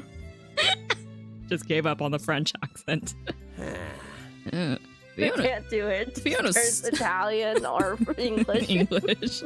It's I don't one know of what those. I don't know what a French one really sounds like. He starts and I'm like, can you just finish it? You just voice your own lines, man. You're doing such a great job. You should just finish your voice acting. Right? Fiona's stomach's acting up again, is it? Alright, I better go check on him in a sec. Gardens ain't too far from here. Kimberly, wait here just a minute with this, fella here. Yeah, Alright. I'll be right back. Don't leave me alone. Too bad, I can't hear you. I open my mouth to call out to Earl. Don't! But he's already briskly walked out through the front door. Bitch. I feel an intense gaze on me as I swallow and turn to look at Skylar, whose eyes seem to sparkle as would a puppy's looking at A treat. So, You come here often? Fancy meeting you here. So, what brings you to this fair valley, my lady? Surely a beauty such as yourself must have left a lot behind to come here so suddenly. So suddenly. I smile sadly as I look down before tucking a loose strand of hair behind my ear. Less than you think. I came here looking for work and, well, new life, if I'm honest. Oh, I see. Forgive my prying, my lady. I did not mean to paint sadness in such a stunning canvas as your own. After all, a smile suits you much, much better. Skylar walks over before grabbing a nearby flower and holding it to my face. He shoots me a warm smile as he gently hands it to me. More flowers, more allergies. Achoo! I can't help but chuckle as I grab the flower. Like I'm allergic. Strange. Thank you, Skylar. What about yourself? Ha I'm thrilled that you have piqued your interest enough to ask. I am but a humble art collector, not college student, collector that lives in the college students. that lives in the northern part of town on an estate that belongs to my family. An art college student? A collector, yes, oui. Oui. Few things in this world excites the blood in my veins like beautifully crafted artistic masterpieces. And of which, on that note, can I paint you? No. No, you cannot. Just page me like one of those French ladies. Why not? Skylar's tone seems to shift as he suddenly places a hand on his chin and looks at me. I fidget nervously under his intense gaze as he begins to circle around me, eyeing me up and down as if scrutinizing something. Oh. Stop judging! After a few moments, he shoots me a pleased smile before reaching into his suit pocket and handing me a business card. Heat rushes to my cheeks as his face suddenly draws near and his eyes peer intensely into my own. Yep, he's gonna ask You it. said you were looking for employment, yes? Yes, I'm sure there are many opportunities for you to take in this fair town, but... As the muses would have it, I too am looking for a employee of sorts. That's sus. That's sus. That's so sussy. Ooh. His eyes seem to land on my lips for a few moments as he smiles and looks back up. And I assure you, I can pay most handsomely in currencies that far outweigh most of the other residents of this town. What say you, my lady? Does my offer interest you? No. No. No. My mind goes blank and my heart accelerates as I feel him lean in even closer. Oh. Arm's length. When suddenly his phone rings. Thank God. Saved by Excusez-moi, the 1 ring. second. Excuse me. Bonjour, this is Skylar. Oh, the French accent is This back! is Skylar. The French accent is stronger. Hey, bonjour, Mr. Marcelo. Skylar. I have been expecting your call. As Skylar turns around and nonchalantly laughs into his phone, I stumble backwards into the counter as my heart nearly beats out of my chest, remembering his looming proximity just seconds ago. What's with this man? He's something else. Oh, thank God you're here. Oh. The sound of the front door ringing catches my attention as Earl walks in with a smile, accompanied by a young woman and an older one with a cane. We're Has back. rusting bitch face. She's like, you think you can compete with my daughter? Get in line. Skylar shortly ends his call before turning around with a gallant smile. Ah, you have returned! Magnifique! Magnifique! Just at the right time, as I'm afraid I must be going immediately. Of course.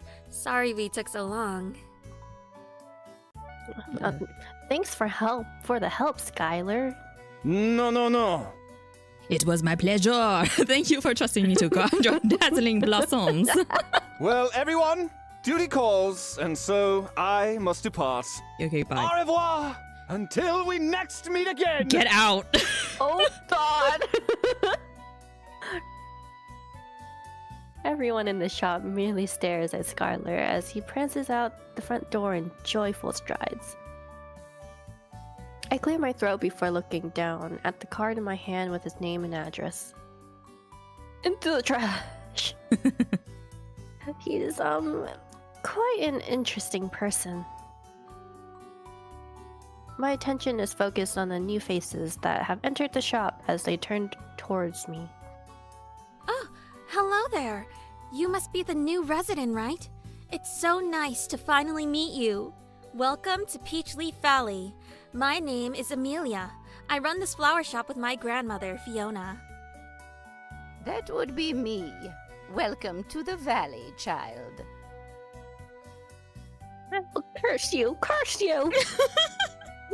Oh, is this the old lady? Yeah. I hope you already want to go running for the hills after being sandwiched between Earl and Skylar in a single day. And just what's that supposed to mean? I'm pretty friendly. As friendly as a badger stuck in a beehive. Heavens know how much you've yapped the poor girl's ear off already. Why, you... You badger.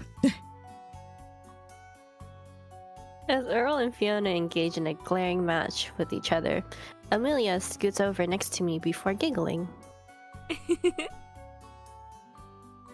Don't mind them, they're always like this. They've been rivals ever since they've started out as farmers. So don't tell Oh, Nina. I see. That it makes sense then. They must have a lot of history. Yeah, so don't tell Nina. I'm telling You've been you. touring town all day with Earl, right? You must have run into a lot of new faces by now, huh? Yes, everyone's been awfully kind, and the town's just lovely except for Skylar. He's weird. Just wait till you meet the other ones. Just wait till you meet them. Sometimes it feels like we're a little out of the way from the rest of the world, but the sights of the valley really makes up for it. Maybe not Skylar though, but you know. We don't count him. He's French. He's different. Suddenly, the image of the green-haired stranger I bumped into the forest trail resurfaces in my mind. I tilt my head curiously as I motion towards Amelia. So about this green-haired dude. He's my first love. Actually, does a green-haired young man live here? Huh? Huh? Green-haired? Yeah, I sort of ran into him in the forest path on the way to town.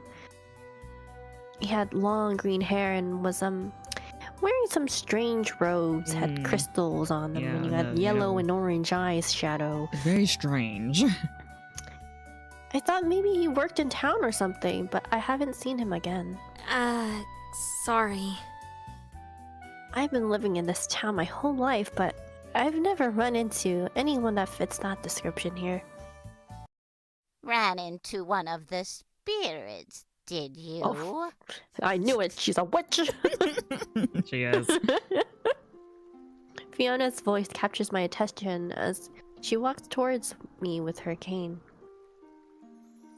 Spirits? Our valley is home to much more than what you merely see on the surface. Yes, it's more deeper and, creepy with the green hair. Inside of its forest, peaks, and waters lie many hidden secrets. Like, Oh, she's from England. she's like, bubble, in trouble. Said spirits of the earth, sky, and sea make their home here as well. You would do well to respect their domains. Or not. You're probably going to get in trouble anyways. About that. For sure to anger them, terrible calamities will befall this entire world, and even the fabric of nature can be. Oh, there you go again with the ghost stories, Fiona. Haven't I told you 1,000 times it ain't good for tourism? Thanks. Eyes. And how many times have I told you they are not ghosts? Arr! Just because the spirits have never chosen Grace the Fool, like you, this word of benevolence doesn't mean that they do not dwell amongst us. Who you calling a fool, you old hag? Who you calling a fool, you old man? Who else, you uncultured toolhead? Yeah, you uncultured toolhead. Oh boy. Here we go again. Here we go again. Okay, I thought she stopped. Best characters. The old people. Would you like some tea? We might be here a while. I'll just go. Yeah, like, can I leave? No, I love some. Allow me to lend a hand.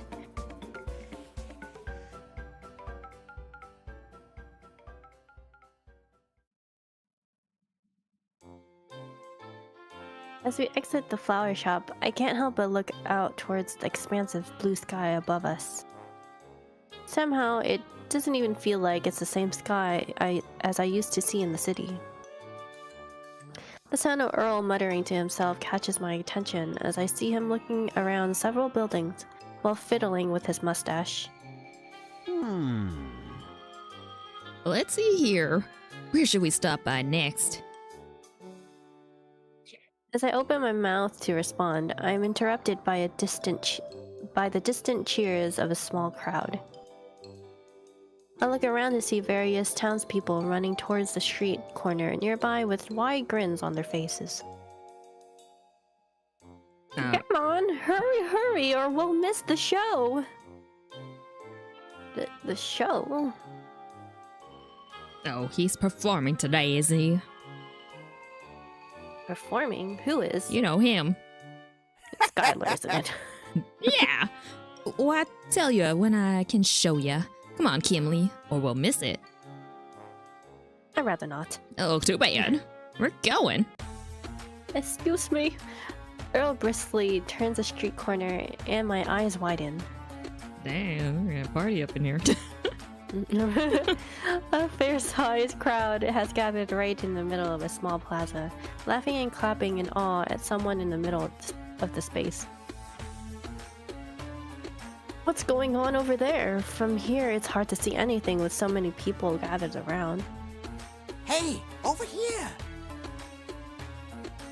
I look over to see Earl point to some nearby stairs that lead up to a balcony. He climbs a few and then motions me over before glancing at the crowd.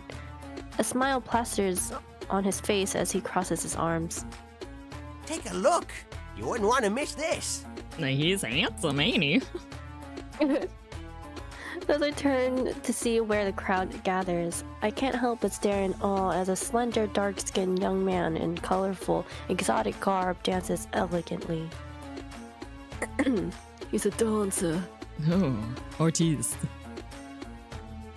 The young man shoots the crowd a smile as he continues his performance. Many of the crowd's faces, which appear to be mostly women, all cheer as he moves back and forth through the space. I wonder why it's all women. And he got fangirls. Oh, notice me! Suddenly he pulls out red banners of decorated velvet, seemingly out of nowhere as he throws them in the air and backflips before catching them. Ooh. Ooh, he's breakdancing. Whoa, what a beautiful person. I don't think I've ever seen someone move so elegantly. Whoa, okay. Well, calm down there, Kimberly. Oh, he opened his eyes. He looked at me. The crowd cheers as he shows off more and more impressive dance moves, mixed with incredible acrobatics and magician-like tricks. I find myself slowly peering over the rails in excitement as I gaze down. At one point, the performer motions the crowd to step back before slowly arching his body and breathing out rose-colored fire from his mouth. Okay. Rose-colored. Haven't seen that one yet. Wow, I've never seen anything like this before. Me either. Me neither, yeah.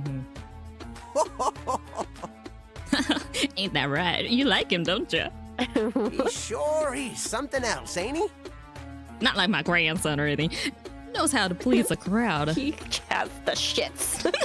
That's for darn certain. The crowd goes wild as the young performer dances and does more and more tricks, mixing different elements to create a riveting performance. Riveting. So riveting. Ooh, the music stopped. After a while, the performer like, I heard you. bows, now covered in a light layer of perspiration, sweat. Oh. As the crowd roars and claps. I'm sweaty. He's like, ooh. I'm glistening. As he looks up, sweat dripping from his hair, the townspeople begin to throw coins and flowers at his feet in appreciation for his colorful and avant-garde performance. So avant-garde. Shukran jazilan. Thank you, thank you. What? What language is that? Middle Eastern. Oh. I can't help but laugh in delight as Earl and I clap from our spots on the stairs too. Earl begins to whistle and I clap loudly next to him as I watch the performer accept more and more coins humbly. Eventually he pans up to where Earl and I stand and his gaze meets mine, of course. Of course they do. Uh-huh. Wow, he really is gorgeous. I feel my heart skip a beat as the performer shoots me a small, mysterious smile before turning around to collect all the coins and flowers. I need this money. I need to feed myself. I'm a starving artist. No, I gotta pay for my skincare. Earl and I eventually make our way down the stairs as the crowd begins to disperse. Ugh. Suddenly, Earl turns to me with a smile as he motions towards a different direction. Ugh. Oh, I know. Let's stop by the inn next. Old Duke would yap my ear off if I didn't properly introduce y'all. As Earl begins to walk forward down an opposite direction of the plaza, I follow him. But I can't help but find myself staring back in the direction of the performer, who is now surrounded by several young women from the town, eagerly showering him in compliments. Oh, she wants him.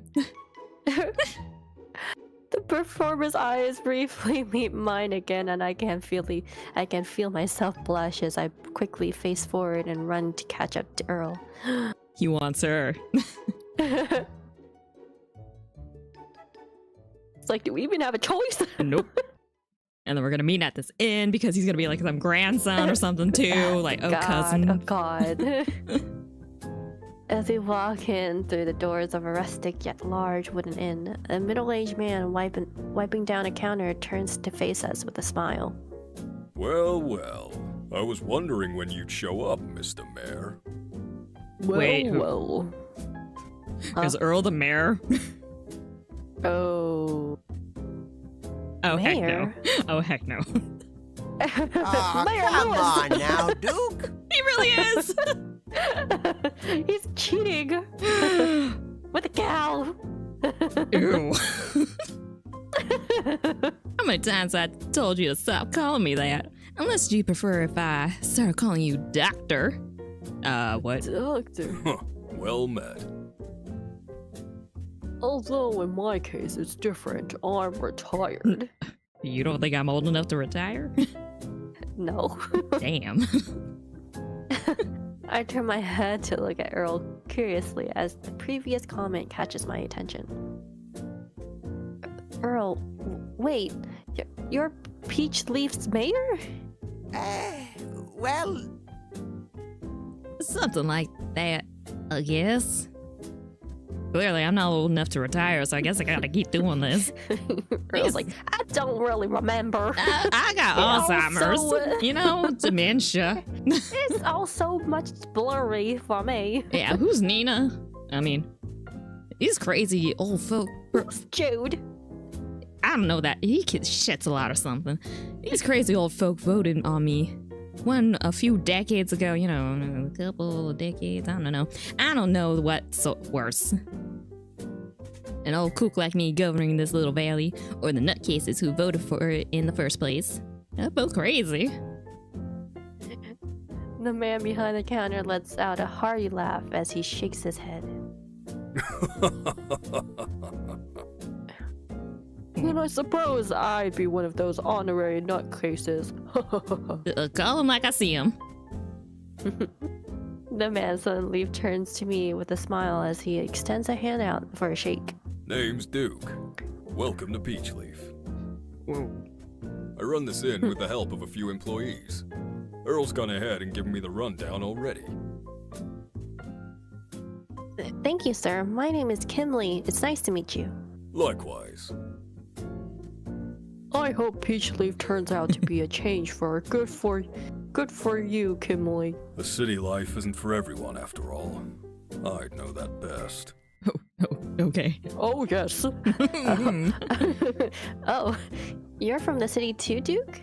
he sure is. Although, that was ages ago now, right, Duke? You know, back when the dinosaurs roamed and stuff. You're old. All right, you old codger. I'm not that old yet. You've got me beat by at least a good 30 years. Oh, how dare you? You're old too. I got this deep voice. Yeah, your voice is stupid. As Earl and Duke laugh amongst themselves, I can't help but chuckle at their lighthearted banter. Have you known each other for a long time? Too long. Since the dinosaurs. Way too long. I've known this. So long. You know. Like so long. So long ago, you know, so long. I've known this overgrown lughead for about 25 years now. So I'm going from a princely teenager. Okay, that's one way to describe a friend. To an He's so princely. so princely, you know, so gallant, so fetch. Didn't even know that was a word. Princely? From a princely teenager to an overprotective father to a wrinkly old grouch. Now then. Where's little Melody? I'd like to introduce her to Kimley.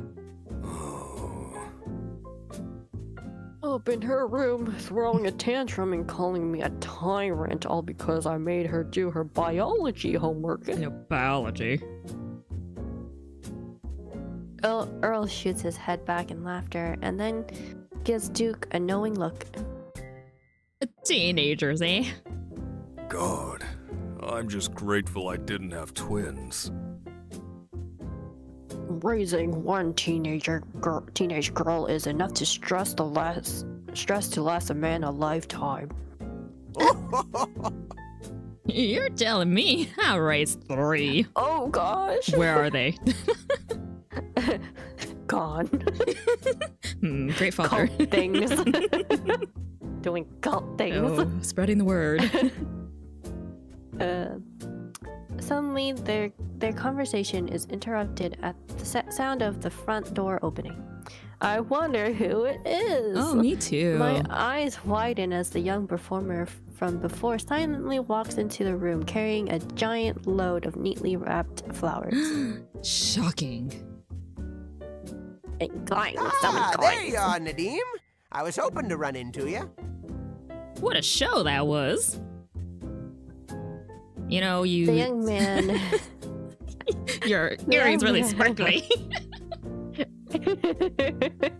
You don't like my dangly earrings? Oh, they're a little different. The young man named Nadim shoots Earl a kind smile as he walks over to us. I can feel myself instinctively freeze up as he stands next to me and lightly bows his head at Earl. Oh no, he's hot. I thank you for taking the time to watch my performance, Earl. I hope it brought a smile to your face. Yeah, what is this accent? If I don't think only that's an I was accent. 40 I years don't know. younger, I'd be I out feel like there every character busting has a an move accent, with so the American one sounds a little foreign. Right, I'm like, Earl's gonna bust a move. Woo! Wait, what? He said, if I was 40 years younger, I'd be out there busting a move with you. They Achoo! break dancing on the streets just like you. Mm. Oh, never mind. My hip! Oh, my leg! We all instinctively approach Earl as he places a hand on his back, but he quickly gives us a sheepish grin. That reading is declining. Is that blah, blah, blah, blah, blah. Well, we've been reading for like 2 hours. Oh boy. Ooh. Duke sighs before shaking his head at Nadim as Nadim tries to stifle a grin. Yeah, really Genuine laugh.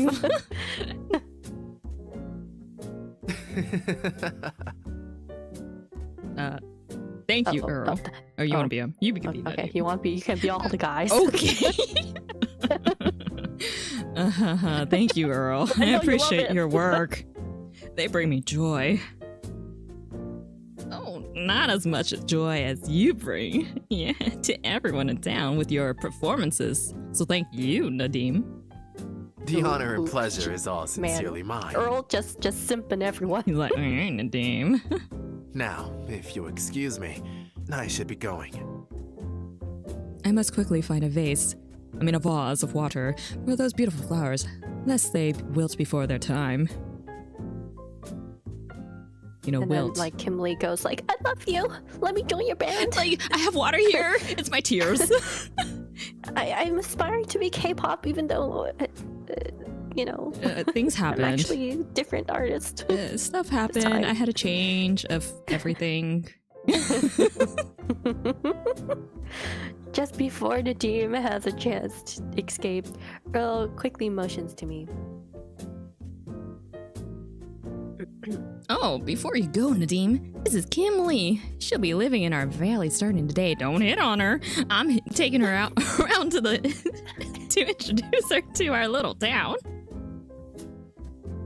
Oh, please. I mean, I see. Please. I would never. I would never hit on her. I just cut out the I see. I don't see. Oh, I see. Please pardon my rudeness. I thought of you as merely a passing traveler, not as a new neighbor. Just as I'm about to open my mouth, Nadim shoots me a smile and bows his head at me. My name is Nadim. I am not originally from Peachleaf, but nonetheless, it is where my travels have taken me. I hope this valley will become a place you will cherish on your own travels, as it has for me. Totally. Sorry. You're good, you're good.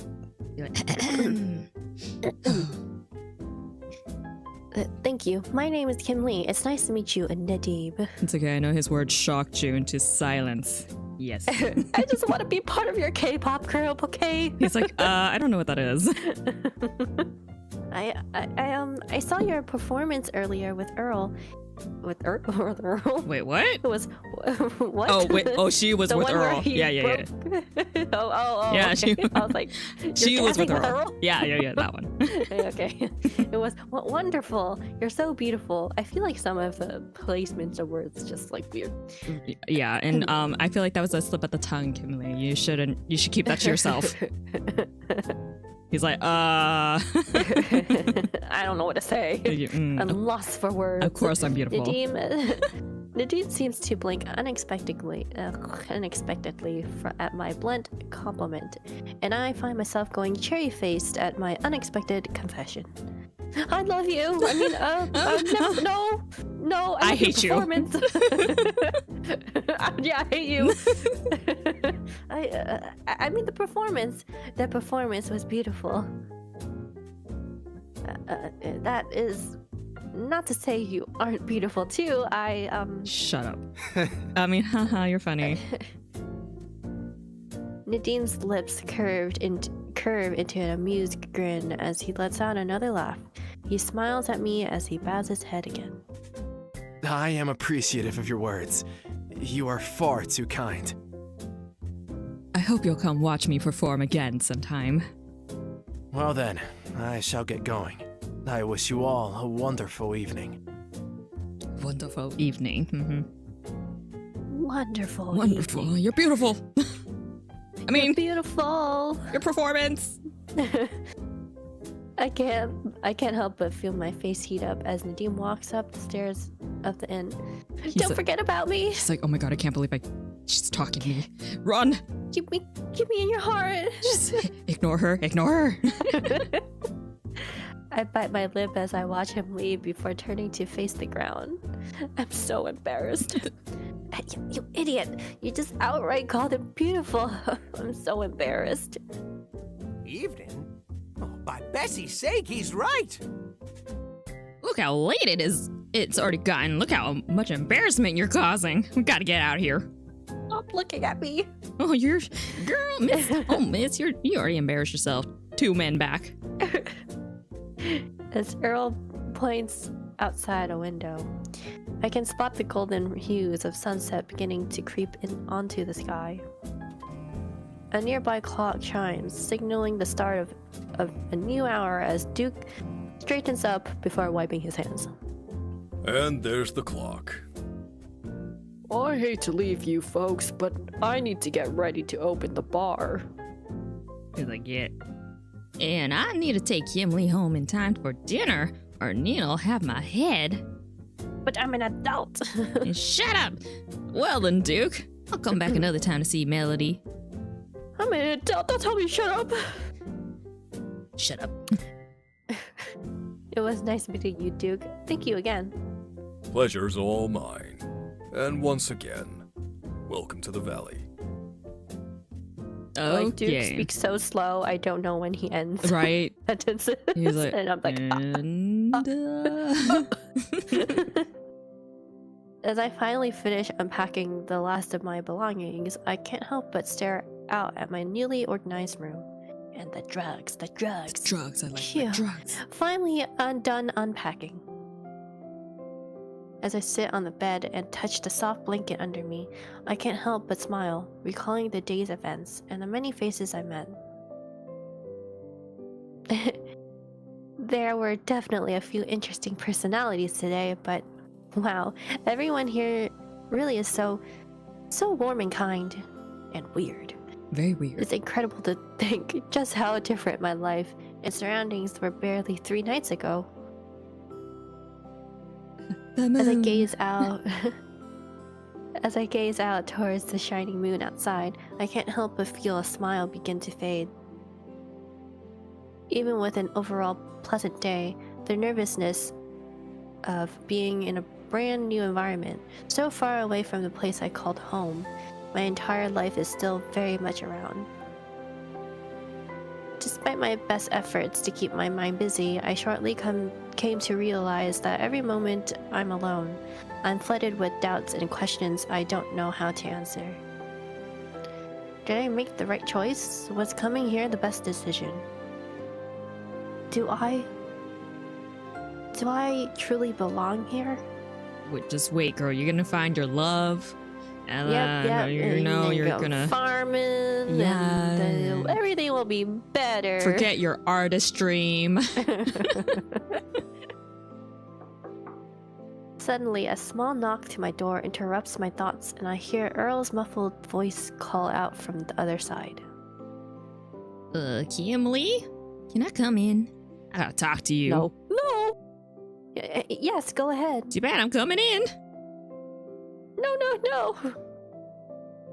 A few moments later, Earl peeks his head in before shooting me a friendly smile. He walks inside and closes the door behind him. Turning around, his gaze lands on my now empty suitcases. All settled in? I was going to come by and ask if you needed help with anything, but you already did it yourself. Thank gosh. Yep, I'm all unpacked. Thank you again, Earl. For everything. Oh, shucks. Earl peers into my face for a few seconds as I try to flash him my best smile, attempting to hide my previous anxiousness. After a few moments, he chuckles before taking a seat next to me on the bed. Still got the jitters on, kiddo. Well, we're gonna get rid of those. No, I'm fine, really. Everyone's been absolutely wonderful. You've all done so much for me. I don't even have any right to complain. That's right, kiddo. You better not say nothing. I'm just a little tired, and I really want to try those drugs over there. Oh, that was a sudden pause. Drugs? If you belong here. What happened to the music? Oh, drugs? I raise my head in a surprise, as Earl merely smiles warmly back at me. I can feel my throat tighten as I turn my gaze to the floor. He found out about the drugs, didn't he? How did you? How did you find out about the drugs? Chuckles at the remark. You see all these wrinkles and white hairs on this balding head? They're from drugs. They're just for fun, you know. Yeah. And they're just for fun, you know. From living and learning and growing. And drugs. They're from experiencing drugs. Earl takes in a deep breath as he looks around the room nostalgically before his eyes land on the moon. The face you had on right now is the same face each of my daughters had when they told me they wanted to move away from the valley. They wanted to get away from me. The same face they had when they told me, Papa, I'm scared. And they didn't know. Papa, I'm scared. I don't want to go in the closet. I don't want to get back in there. Papa! Too bad. And they didn't know if leaving home, leaving all they ever knew behind in this little valley was going to be a good for them. And do you want to know what I told them? Get out! Yeah. He's right here. Well, one of the daughters can't come back. Yeah, I'm living here now, so too bad. I can't help but smile as Earl lightly taps on his heart. His eyes grow warm at the sight of my smile, and he places a reassuring hand on my shoulder. Ooh. Home. Wait, sorry. It doesn't matter where you end up in life, kiddo. You can be in a giant city or a tiny village in the middle of nowhere, but as long as you wake up each day and look forward to the world around you, and drugs, then you've found your home. In the white, powdery mist of drugs. Peachleaf may not cocaine, be your last I stop. mean. Maybe it can help you find out what it really means to belong somewhere. Yeah. I feel tears prickle in my eyes again as I nod happily. I'm just so touched. emotional. The lumps, you know. So many lumps. I can't help but laugh, quickly wiping away the tears as a hand ruffles my hair. Thank you, Earl. Be patient with yourself. Kiddo. My ma always used to say that we're all like little saplings, growing and sprouting at our own paces and in our own directions. But don't hold yourself back from blooming just because you're not sure where your petals might fall. Oh, you're so good with words. Right. Don't let them petals fall. I smile as I turn to look at the flower Earl gave me a few days ago, now adorning a small vase in the corner in my room, blooming beautifully in place. And then it'll die. Uh-oh. You're right. I may not know what the future holds, and there's a lot of questions I've yet to answer. but who I am, who I want to be, and what my place is in this world. But there's no way I can start off on the right foot without at least trying to put my best foot forward, right? Now that's what I like to hear. And you have all of us here at the Valley to support you. Except the men, they don't like you. Maybe Skylar. Which also leads me to my next question for you. Which man do you like? Yeah, who do you like? Better not be on my son. He just shits everywhere. Not my grandson. He's off limits, I'm saying. I notice Earl turns around before digging into his pockets and pulling out a few help wanted flyers and laying them on my lap. Oh no. So you're gonna work now, right? You're gonna pay me back, right? Now that you moved in, you gotta decide where you'd like to start working. Luckily, you came at the right time, so you got options. I can definitely put in a good word for you, so go ahead and choose where you'd like the official new life in Peach Valley to begin. Well, we can choose. Where should I start working? Whoa. Whoa, you can. Ooh, whoa. Okay, so you have options. It's not like. Which man do you want to go after? Which one do you want? I don't know. None. Autumn. Summer. Autumn, summer. Winter, or flowers. Spring. Spring. Which one do you want to do? I don't know. Which voice do you want to hear from me? Which one do you? They're all the. He's the Sorry. shit. He's the shit. He's Bessie. This one I'm doing backflips. This one. Ooh, oui, bonjour. I don't know. I feel like it's gonna end soon with the demo, so it really doesn't matter. Yeah, just pick one. I don't know, shit guy. Me? Why are you choosing me? Never mind. Fine, I Why are you guess. choosing me?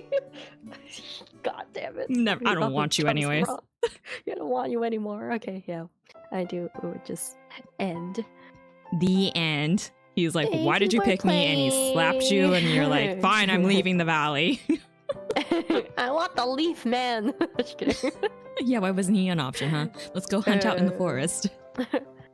I mean, I quite enjoyed this. I really liked it, actually. I actually really liked the voice acting. Yeah, I just kind of wished it would finish the sentence Yeah, at the least. sentences. Yeah. Like Or it's just yeah, voice it. right. No, actually, I like voicing it. It's just I wish they would finish the sentence and not just like, well, and I'm like, Nope. or at least, Wait, or I- especially I- Skylar, finish the French words. That's my No. one plead. Please. No. They want you to pronounce it. They want you to learn French. But I don't know French. I don't know when this is projected to. I think it's said next year or the end of this year.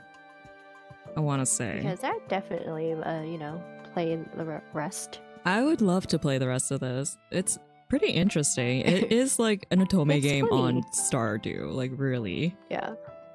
And we'll they just have have to good see humor. what mechanic Yeah. they make it have. For the farming. Yeah, because we didn't see any farming. And baking or dancing or poetry mm. making or whatever. I don't know. Maybe it'd be flower arranging. That'd be kind of cool. Maybe. And the farming part with Bessie. But this was good. I liked it. I was kind of surprised how much was in the demo.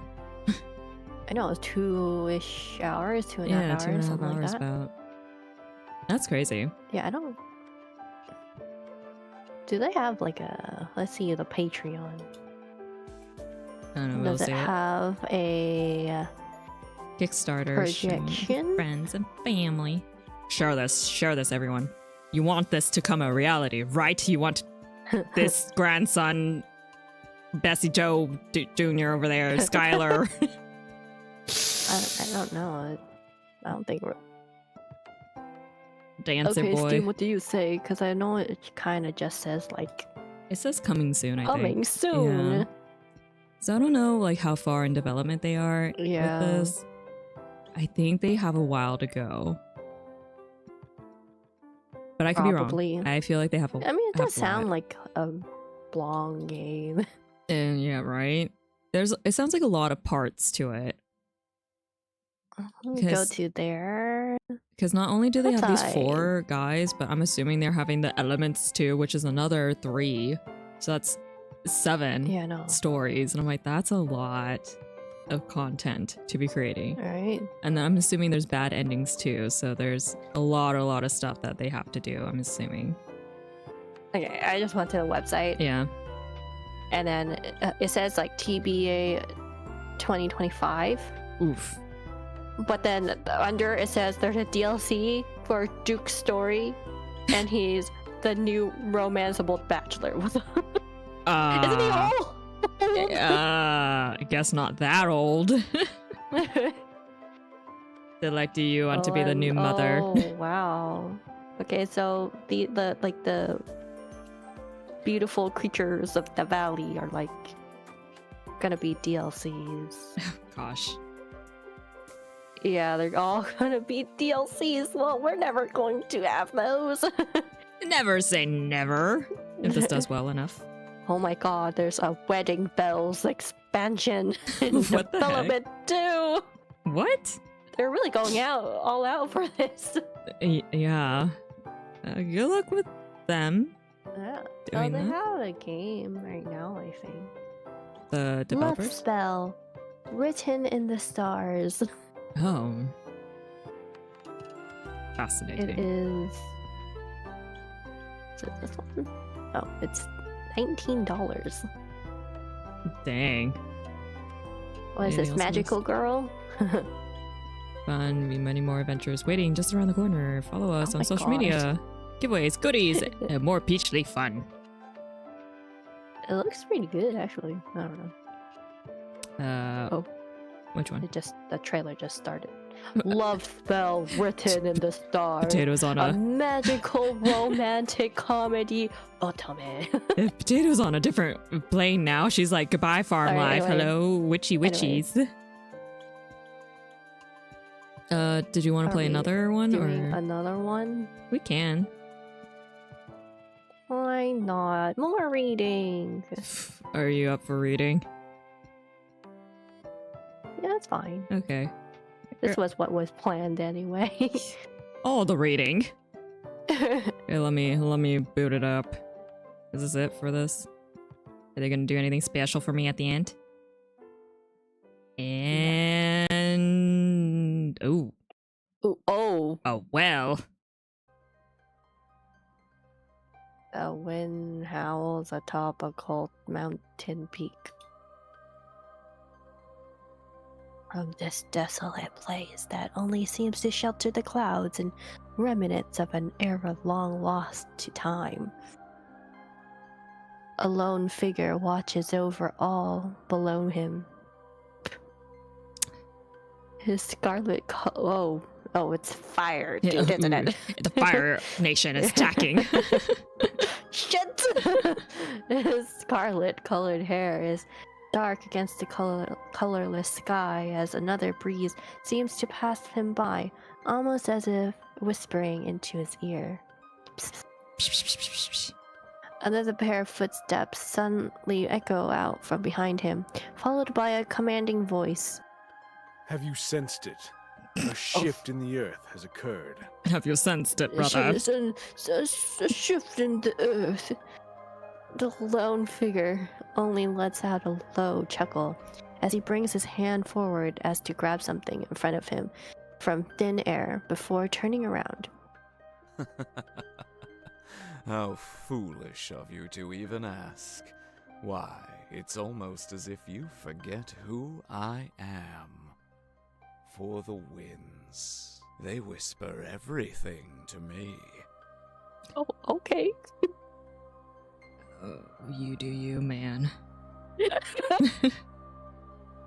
In his hand now dances a small clover as its tiny leaves twist and bend in the wind. The figure lets out another chuckle as he brings his eyes to face the dark-haired man in front of him. Although the shift is not the only piece of news they have brought with them.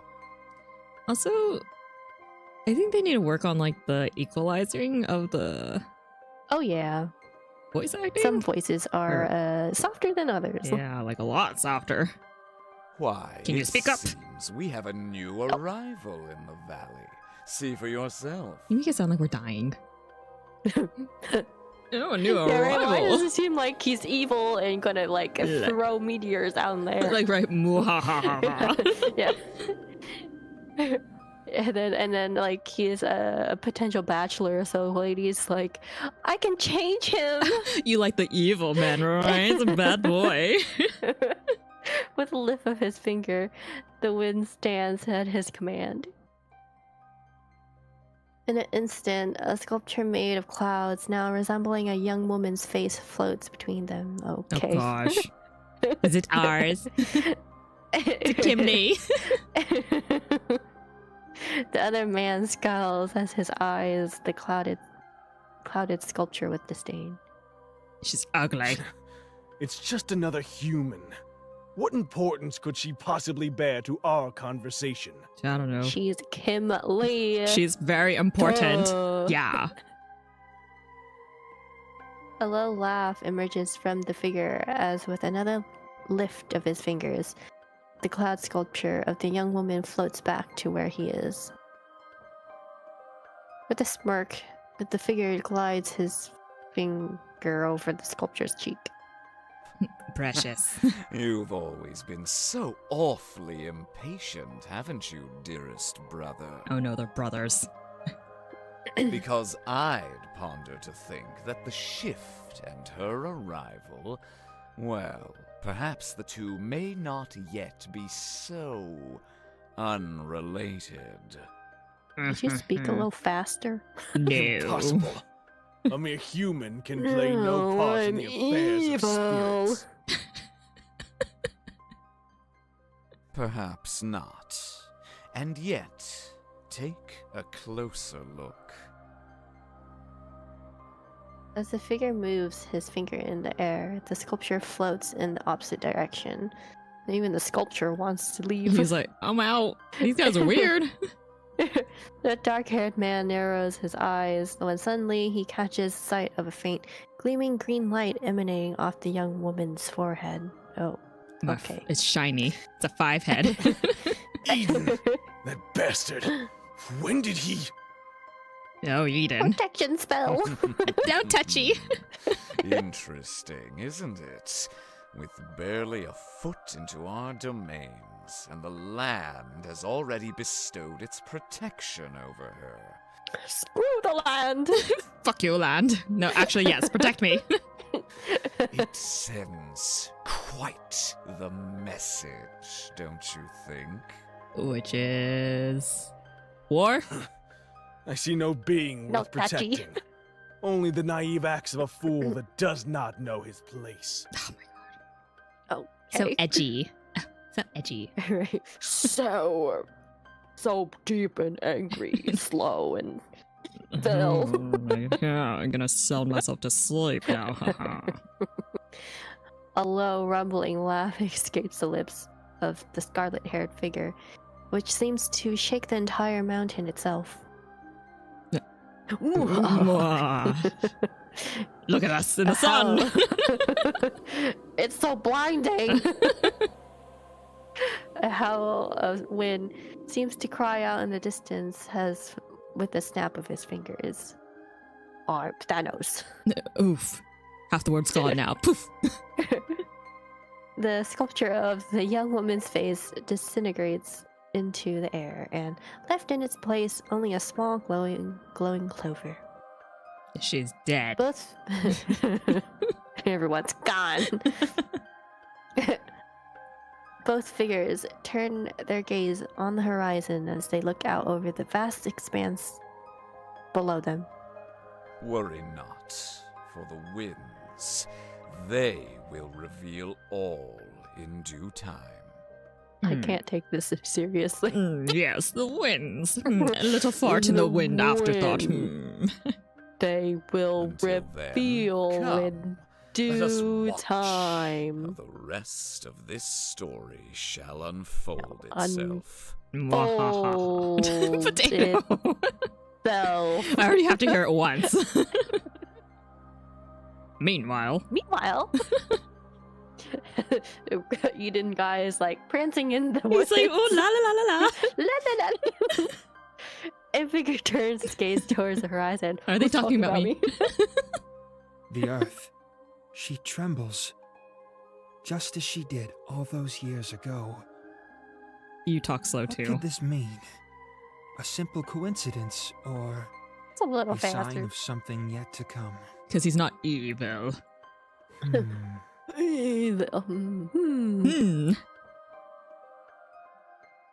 Edit. Right? Is this finally it now? It's like, no, prologue. Oh, okay, you reached the end. epilogue Part 2. For future updates and news of the extended demo, follow extended demo. Oh, Okay. okay. I guess you're releasing in demos. Part 2 demo. Thanks for playing the demo. Okay. Dun dun dun. Evil. Evil. I'll be right back. Okay. That took a turn. It was like, it's like we have evil entities in this game. It's kind of weird. It's really taking the. I can change him to a different, to like a different situation. But yeah, I enjoyed this, and I want to play it when it comes out. Well, we want to play it. I think I can speak for the both of us that we would both play it. Yeah, I feel like a lot of these like Ultimate games are still in development, and it sucks. Because we found a few, and they're all in development. And it's strange because there's like not a lot already released, but all we can do is wait. I guess we just wait for like this one, Peachleaf Valley, and then we are going to go play another one called Touchstarved, I think, and it has like, I don't know how to even describe it. More hot men.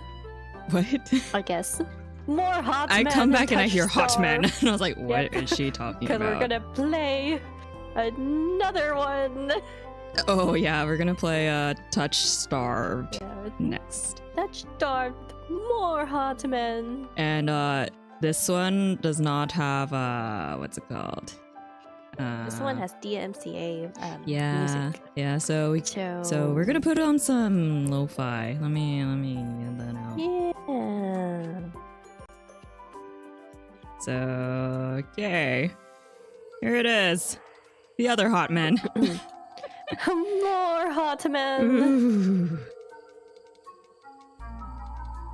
Okay, I think it's gone. Oh. I have to share it with you. Share. Yeah, one second. Yeah. Duh. Let me. You have to share with the Take your time. There you go. And there that is. Look at them hot. Kind of. No, I don't know. I'm just. We playing. kind of did a little bit of this one before. I think we just like opened it and closed it. Pretty much. Did you want the lo-fi music too, or are you okay with silence? Oh, it's fine. I'm fine. He's good. Okay.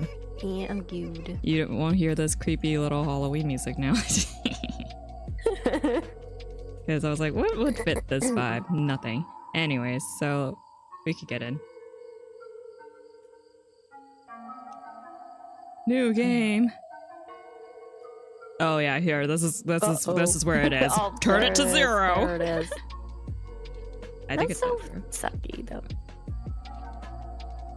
Umbrella, not the finished product. But also, you need to be old. You gotta be old. You gotta be man. old. Contains mature content that includes, but is not limited to, horror, graphic, violence, strong language, alcohol, drug, dismemberment. Oh my gosh. At least pretend to be old. Yeah, just don't let me find out. You've been warned. We don't need to know. Oh, We have a tutorial. thorough. Your choices matter, you don't say. The decision you make may result in a unique dialogue, interactions, or even choices in red text, which contain exclusive content.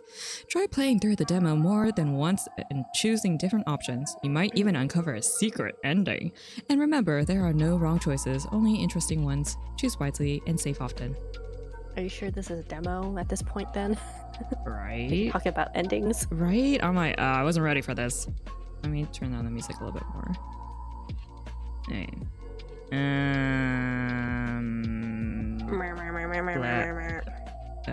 The hide. Bop, bop, bop. You don't need to hide stuff. Oh, Kimberly. They already know. Okay. Awesome. This is Enter. like Gimli show. Oh, the bro dance. Where's Where's it? Close enough. This world began to unravel long before you were born. Cool. Nice story, bro. Cool story. It began with fogfall. Fogfall. Spectacle mist blend with the seams, where reality wore so thin it split. And from that fog emerged monsters, inhuman beings with unnatural powers. Some possessed language and intellect, others were mindless beasts driven by little more than the desire to slaughter. Okay. All cities fell and unrest spread, humans united in their fear while monsters thrived in their chaos. And then there's you. Little old you. Bright-eyed bushtail. Little sunshine. Kimberly. Oh, sorry, I didn't read that. Select your origin. What would Kimberly be? The Hound. Oracle, a forsaken thief, an abandoned mage. What the fuck? That's Want to be the unnamed, the Hound, or the alchemist? An oracle, thief, or abandoned mage. I don't know if I want to really read all this. I don't want to read it. You experience unnatural phenomenons, sixth sense, heightened awareness of your hidden supernatural presence. I'm just gonna read the bottom. You're an outcaster. Honed social intuition. Oh. You are experienced spellcaster with encyclopedic knowledge of alchemy, spellcraft, history. To get ahead. Can thrive in violent underbelly. Ooh. Well, which one seems most like sunshine to you, hmm? Yeah, which one? None of them really sound like sunshine to me. Regularly experience unnatural premonitions. Or K-pop artist. Which one's screaming K-pop idol? Which one is which one? What screams K-pop? The unnamed, the Hound, the alchemist. Not really any of them. I know, right? Eeny, meeny, miny, I don't know. There will be a dog. Sounds like Kimberly. Oh, well, weren't we a dog? Pretty much. Pretty much, yeah. We had a dog. Your name is Kimberly. Oh yeah, that's true. You selected they them pronouns. Your backstory is the Hound. Is this correct? Yeah, sure. I'm not sure anymore. Who am I?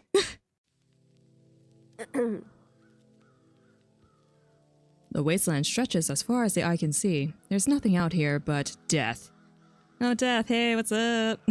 The ever-present stench of decay. I'm cheating on you, I promised. Maybe a little bit, but it's fine. And countless sun-bleached bones cast like seeds across the barren land. I could say death doesn't scare me, but to tell you the truth, I'm desperate. It's been 2 weeks since I joined a caravan bound across the wastes. Finding a group that could accept me was a trial in itself. As rations grew sparse and my canteen ran dry, I began to despair. But then I saw it. It's death. Like, hey, boo. It's Hogwarts. Iridia, the city of knowledge, one of the last bastions of humanity. Bastions. Of humanity left in the world and home to the famous academy called the Cenobium.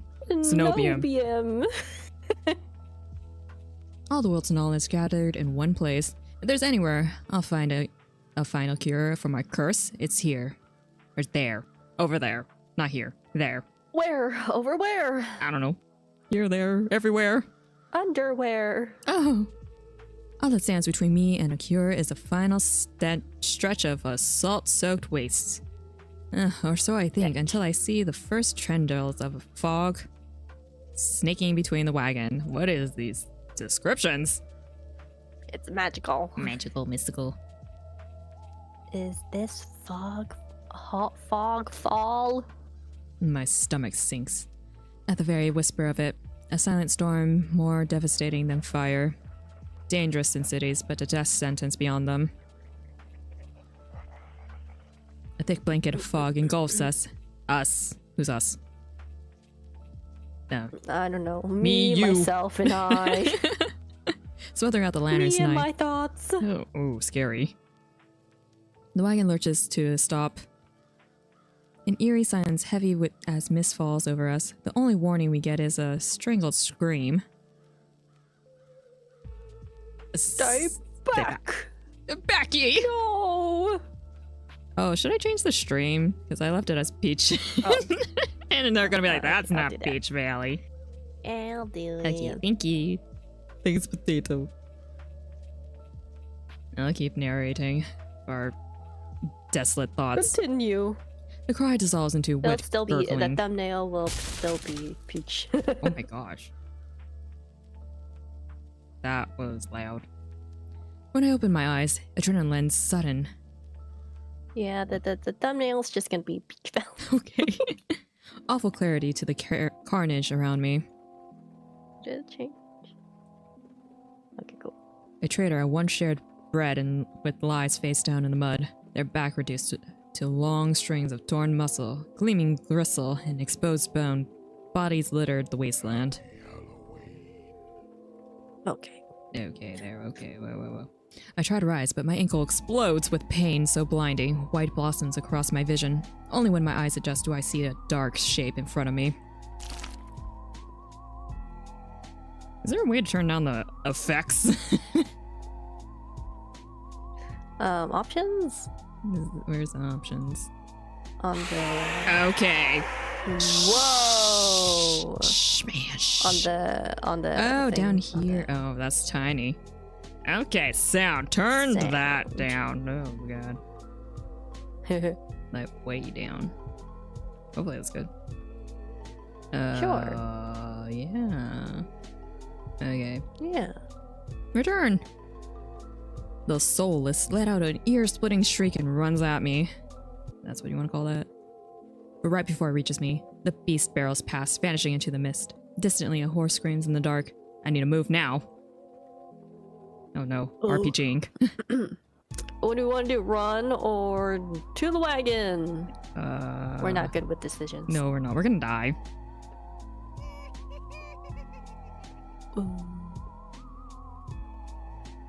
Where's the wagon? To the right? Next to us? Are we gonna, like, use it? Yeah, what are we gonna do? Or hide in it? Let's go to the city! I take off, running deeper into the haze. The fog is Then so we die. thick. Yep. We're gonna drown. End of demo. Thanks for playing the demo. Thanks for joining us. Bye. The fog is so thick that I fear that I'm headed in the wrong direction until I see a dim pinprick of light emanating from the shadow of a spire. These words are We're hard. declining. It's hard. It's It's faint, but it's enough. I came too far to die here. Rapid footsteps echo all around me. I turn circles, frantically searching for the opaque mist for the source. But the fogfall twists and stretches sound. Sound. Okay. Suddenly, the caravan's driver bursts forth from the fog. Our eyes meet too late. And I die. Yeah, he slams into me, knocking me to the ground, and slips a patch of mud. The solace falls on him as soon as he slows. And it's you again. He catches the driver by his throat and rakes his stomach with razor-sharp claws. He comes apart like wet paper, spilling intestines and viscera in the streaming tide. The thing has an eyeball in the weirdest place. It reminds me of like Resident Evil. That monster, like, okay, shoot the eyeballs. Pew, pew, pew, pew, pew. Yep. Fighting the urge to heave, I claw frantically through the slippery muck for a handhold. Up. Oh, dead. Shit. Dead. My hand catches on the jagged edge of a rib, jutting out from the water. Bandages unfurl around the gouge torn deep into my palm. The pain's quickly forgotten when a hand closes around my wrist. Can you stand? Oh. One of the travelers from the caravan leans over me. We need to run. Is this my hand? Yeah, is that Kimberly's hand? That's ugly. It's a little burnt frostbitten or something. Burnt. Yeah, something happened. Something happened. Are you okay, Kimberly? Few fingers are crooked. What happened to aspiring K-pop artists? He's like, my dreams died, and here I am. Fighting for my life now. They reach for my hand, and I realize too late that my bandages have come undone. No, don't touch me. The sensation of their thumb brushing the back of my hand sends a shiver down my spine. All it takes is one touch, and in the space of a breath, my curse takes hold. You're dead! Oh gosh. Oh, whoa. Okay, creepy. Now it's creepy. Their lips peel back into a deranged grin.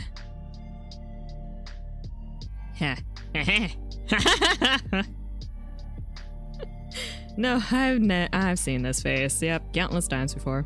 This is my curse. Madness of my own making. Their grip on my hand tightens until pain radiates from my knuckles.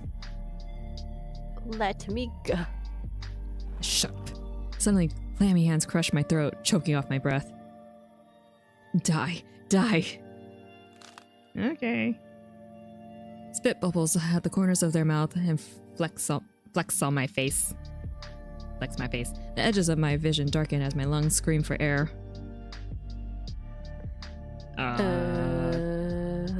Falcon punch! I don't even know what our abilities are. Yeah, fight! We're hound! My nails gouge deep into the traveler's wrist, but no matter how much blood I draw, they don't flinch. Well, now we're dead.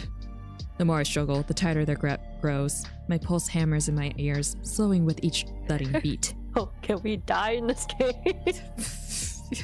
Yay! We're like 2 minutes in. Can't help it. This can't be happening. I'm going to die. And not because of the fog fall, or the soulless, but because of my own curse. I forgot what the fog fall is.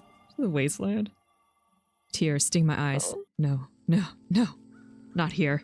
Not like this. Not the crying again. Not the emotionalness. The lumps. My throat. Yeah, not the lumps. The hands drop from my neck, leaving me wheezing for air. My lungs burn with each ragged cough. The lumps. The lumps, man. My vision clears and the traveler's face takes shape, hovering inches from mine, lips still split in the macabre smile. Even a blood seeps between their teeth. They give one last shuddering breath, then slump over, the claws hooked through their mouths, through their stomach. Okay. Oh, thanks, friend. Oh, thank you. Can you be my Pokemon now? You gotta catch them all. The soulless shoves the body aside, and then the glowing eyes studying its leathery skin thin as though grinning. And you just had me. There it is. There's a flash of claws. Red spills across my vision. I thought there'd be pain, but as I sink into the murky water, all I can feel is the grit of slit filling my mouth and the icy embrace of shallow water. Distantly, I notice an arm resting among an outcrop of reeds, mine neatly severed at the elbow. I should have taken both arms. Without them, maybe I could have survived. Maybe I could have had a home. Instead, I'll die cold, alone, and face down in a desolate wasteland. A fitting end for a monstrosity like me. The end. Died? I think we died. What the hell? Well, if this is death, it's not as bad as I feared. The cold is gone, as is the choking stench of bog water. I could drift forever, cocooned in oblivion until all thought and sensation vanished. No curse, nobody howling at me, saying, "Pick up your shit," and madness and terror. Nothing at all. The thought has a terrible appeal to it. Death finally got me. Finally. Sweet embrace. The next moment, I take a reflexive breath. Air pours into my lungs, then out again in a ragged gasp. Yeah. Feeling comes flooding back. Warm cloth on my bare skin, a firm surface underneath me, a strange tang of sulfur in the air. Do not be afraid. You're horrible looking. Oh. I twist my head towards the voice. Tears flood my bleary vision at the bright glow of the lamplight. Why not to move? The voice is calm, steady, and commanding, but more importantly, it's a stranger's voice. Stranger danger. Just don't look at this. He has dangly earrings. I want to touch him. I'm gonna put my finger through it. One thought cuts through my mental fog. It's mine. I have no idea who this is, and I'm completely at their mercy. Stay away from me. My words come out in a little more than a creaky whisper. I clamp my mouth shut, hating how weak and helpless I sound. No. No? Who the hell is No. this? Who are you telling me no?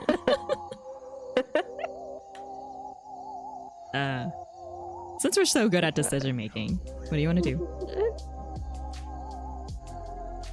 I guess we'll just sit up. Why not? Right. And then he'll tell us to get back down. Like, don't tell me what to do. I manage to push myself up on one elbow, but my head swims, and my surroundings give an alarming lurch. A stubborn patient. Don't tell me what to do. I don't have the strength to dignify that with a response. Instead, I pull the sheet up higher and wipe my eyes until my vision clears. He's hot. He has little test tubes on Yeah, his like, what is chest. that gonna do? Like, oh, throw it! The stranger. Smoke screen! Smoke screen! The stranger towers over my prone form. Warm light reflects on his pristine medical coat. That's medical coat? I would not call that. I don't think so. Yeah, right? I instinctively shrink back, and that's when I notice that I'm completely naked, except for a thin linen sheet. Oh! The clothes! Don't look naked at me. and alone! Oh, naked and afraid. Naked, lying on a low cot, with a pair of sharp golden eyes watching me every move. The man's gaze flickers to my exposed, unbandaged hands. Don't look at me! I plunge my hands under the sheet to hide them from sight. Though it's too late, he must have noticed what they look like. Strange, cursed, inhuman. I brace myself for his inevitable suspicion and disgust, but his expression doesn't even flicker from the courteous smile. He just watches in pleasant silence, and as I struggle to make sense of my surroundings. Where am I? Who are you? Who am I? What am I? I mean... Be calm. You are safe here. Whoever this is, he clearly has no idea who or what I am. I've never been safe anywhere with anyone. The only people I ever trusted betrayed me for a fat purse of coin. The traitors. I scowl, pulling the sheet protectively around myself. Where are my clothes? What did you do to them? Yeah, ooh, you took off my clothes, weirdo. Yeah. The man's golden eyes narrow slightly. A sharp sigh rustles the papers in his hands. I see you are not to be dissuaded. Your clothes are torn to shreds when I found you, but I procured replacements. Here's my medical coat. Medical coat. With a soft creak, he stands from his chair, giving me a better view of my surroundings. I seem to be in some sort of medical clinic. Bottles and silvery alchemical concoctions line the counters in neat rows. The air makes my nose twitch, a faint whiff of smoke and something distinctly metallic that I can't quite place. It's blood. The doctor produces a large, dense bundle of cloth, which he sets at the foot of my cot. He's easily a head taller than most, and I have to crane my neck to look at him like, ugh. Doll. Could you Get out. leave? Yeah? I don't know, sure. I left my head looking defiantly into those golden eyes. How dare you? Could you step out first? I'm not getting dressed with you standing here. To my surprise, the man's mouth quirks. I was not planning on watching. You look There's ugly. nothing to see anyway. Damn. Still smiling to himself, he disappears through a narrow door. I hear a soft click as the lock turns behind him. I count to 3 in the sudden silence. When I don't hear any more footsteps, I reach for the bundle of clothes. An itch on my elbow stops me short. I reach down absently to rub at it, then freeze when my fingers meet a neat line of stitches. Oh yeah, no more hand. I know what I saw. I'll be right back. Okay. I'll just keep reading. I know what I saw. That beast took my arm clean off. And yet, my arm shows no sign of injury apart from the black stitches poking through my skin. I gingerly flex my fingers, feeling my heart race at the sensation. Oh. So we do have our hand. He's a wizard. This is impossible. I should be dead. Or at the very least, gasping out my last breaths. I squeeze my eyes shut, waiting for the pleasant dream to unravel, to wake up bleeding out in the swamp. But nothing happens. The seconds tick by, and my arm remains resolutely healed. My surroundings pristine and quiet. In a numb disbelief, I reach for the replacement clothes and begin stiffly pulling them on. Man, this is a lot of reading.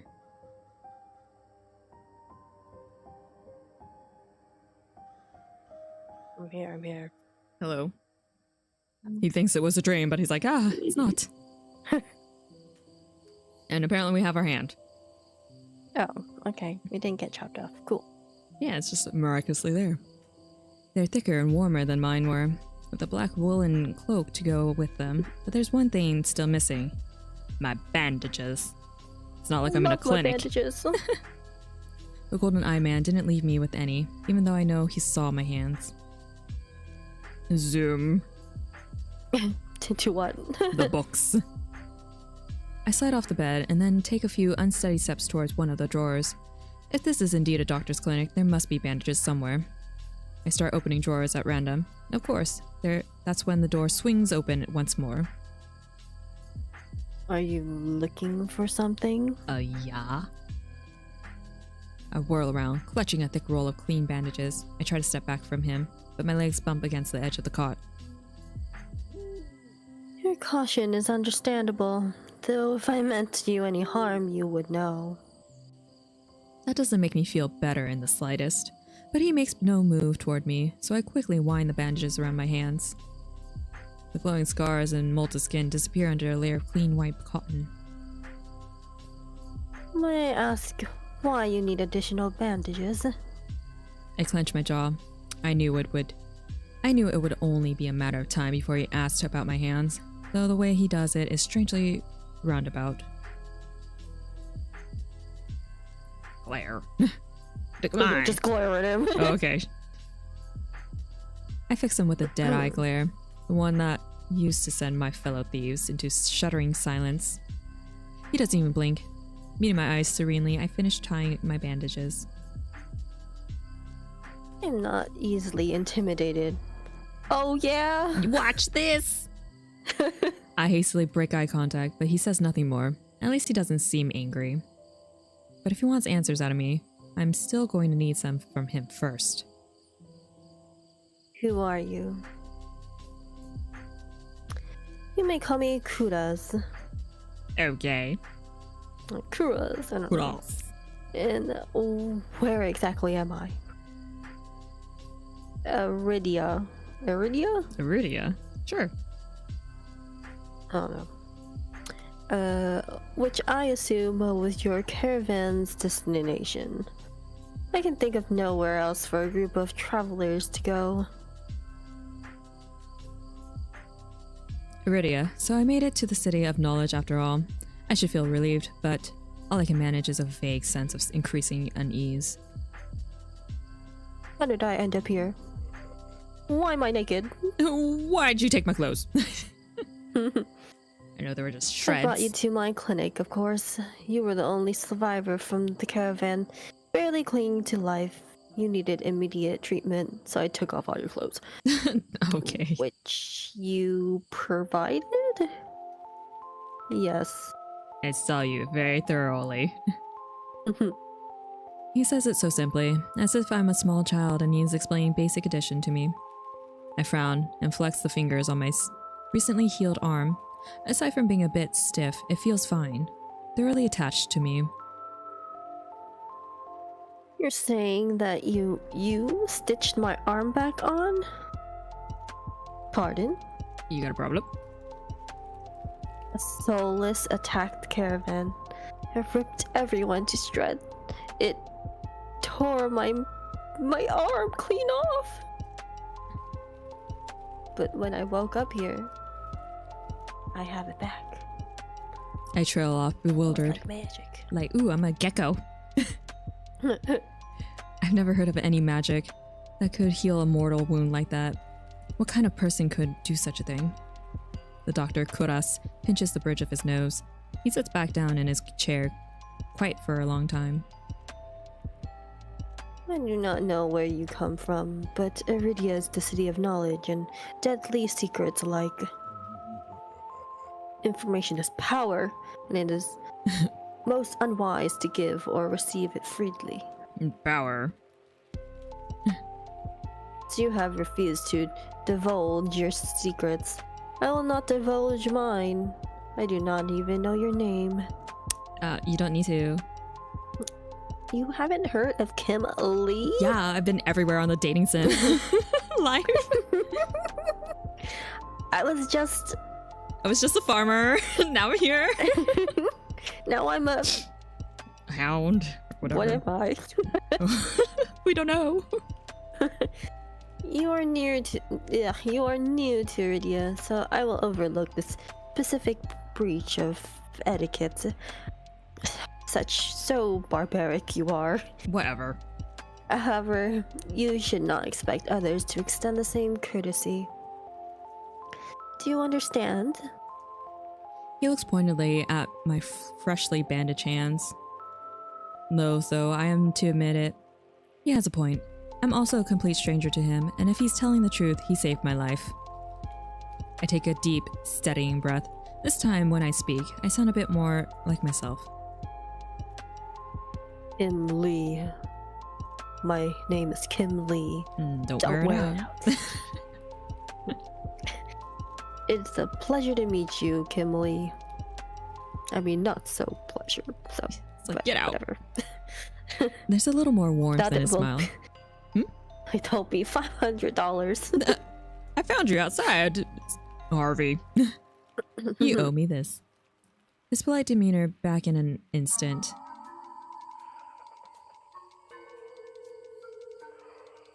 Why? Thank you. Why? Thank you. Do we want to know why? Well, just thank you. Yeah, I don't care. Whatever. Thank you for saving my life. I chanced a smile in return. Even if you won't explain how he did, then possible. There's no doubt in my mind that I'd be dead if not for Kuras. Think of nothing. Yeah, don't think about anything. Yeah, get out now. I'm not sure if he's just being excessively courteous, but his words only raise more urgent questions. But I have to ask. Oh, you're just gonna ask anyway. All right. Why did you save me? You don't know me. Oh, look at his eyes. He's like, The question seems to startle Kuras. Like, how dare you ask me that? I can hardly leave you to die in the waste. Assisting those in need is the very essence of a doctor's duty. You could fool anyone. You're a doctor.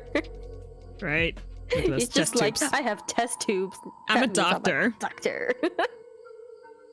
I never met a doctor who handed out free clothes and has test tubes on their chest like that.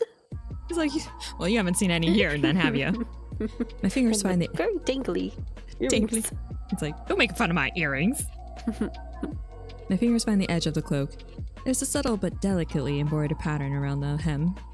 I try not to think about what kind of price Kuras might ask for such well-made clothes. No, I suppose not.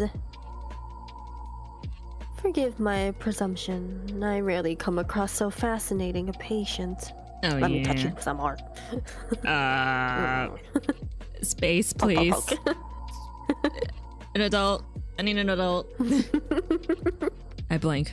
What did he just say?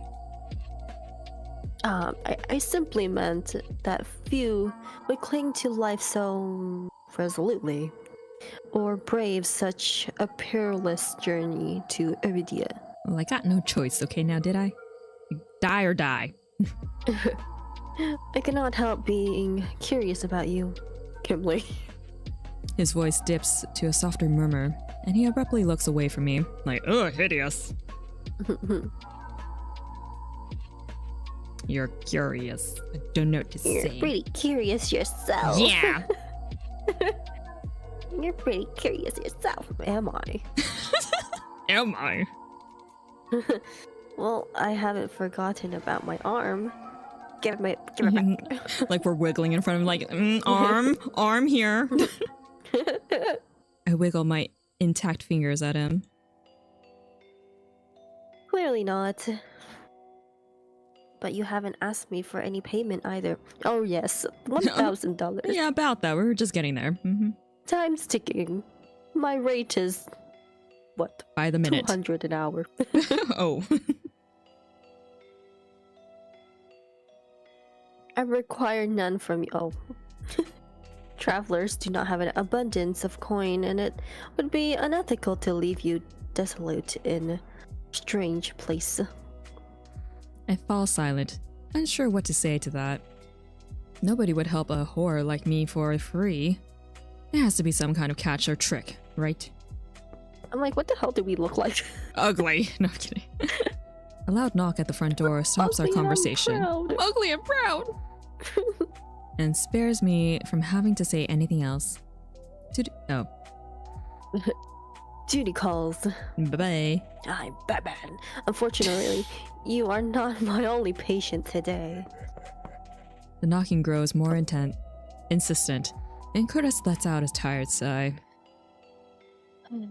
Oh, please wait your turn. Though he says it quietly, the clamor on the other side of the door abruptly stops. Do you need anything before you leave, Kimberly? Your number? No, I'm kidding. Oh, your number. Between the soulless attack and my miraculous survival, I'd almost forgotten why I came to Iridia in the first place. I need directions to the Cenobium. Ooh, he does not like that. He does not like that. He's like, why did I save you? Kill now! Die! Get back in the wasteland. Oh, did you say that? Yeah, I attempted to say it. The look on his face is downright chilling. He pauses, choosing his words with cold deliberation when he speaks again. Whatever you seek, it is very unlikely you will find it there. The Cenobium's gates open for precious few visitors. Even if they did, you would not like what you found inside. My heart sinks. Is he saying that I came all this way for nothing? Risked my life and my limb, my hand, for nothing? No, that can't be. I've only just arrived, and Iridia is the largest city still standing. There has to be a cure for me here. And if not the Cenobium, where would you suggest? Do you know anyone else in Iridia? I shake my head. I'm lonely. Suggest a local guide. Head to the Wet Wick. Ask for Linder. What the fuck? Linder. Linder. Excuse me, the Wet what? The Wet Wick. He sounds deeply unamused. Follow the postings advertising Linder's bloodhounds. They are difficult to miss. When you meet Linder, tell him I sent you. And you are... No, okay. That isn't much to go on, but Kudas points towards the clinic's back door. Get out. You'll be safe so long as you do not draw attention to yourself.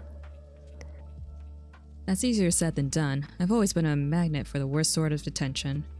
Like this guy. If you require my assistance, you may return whenever you wish.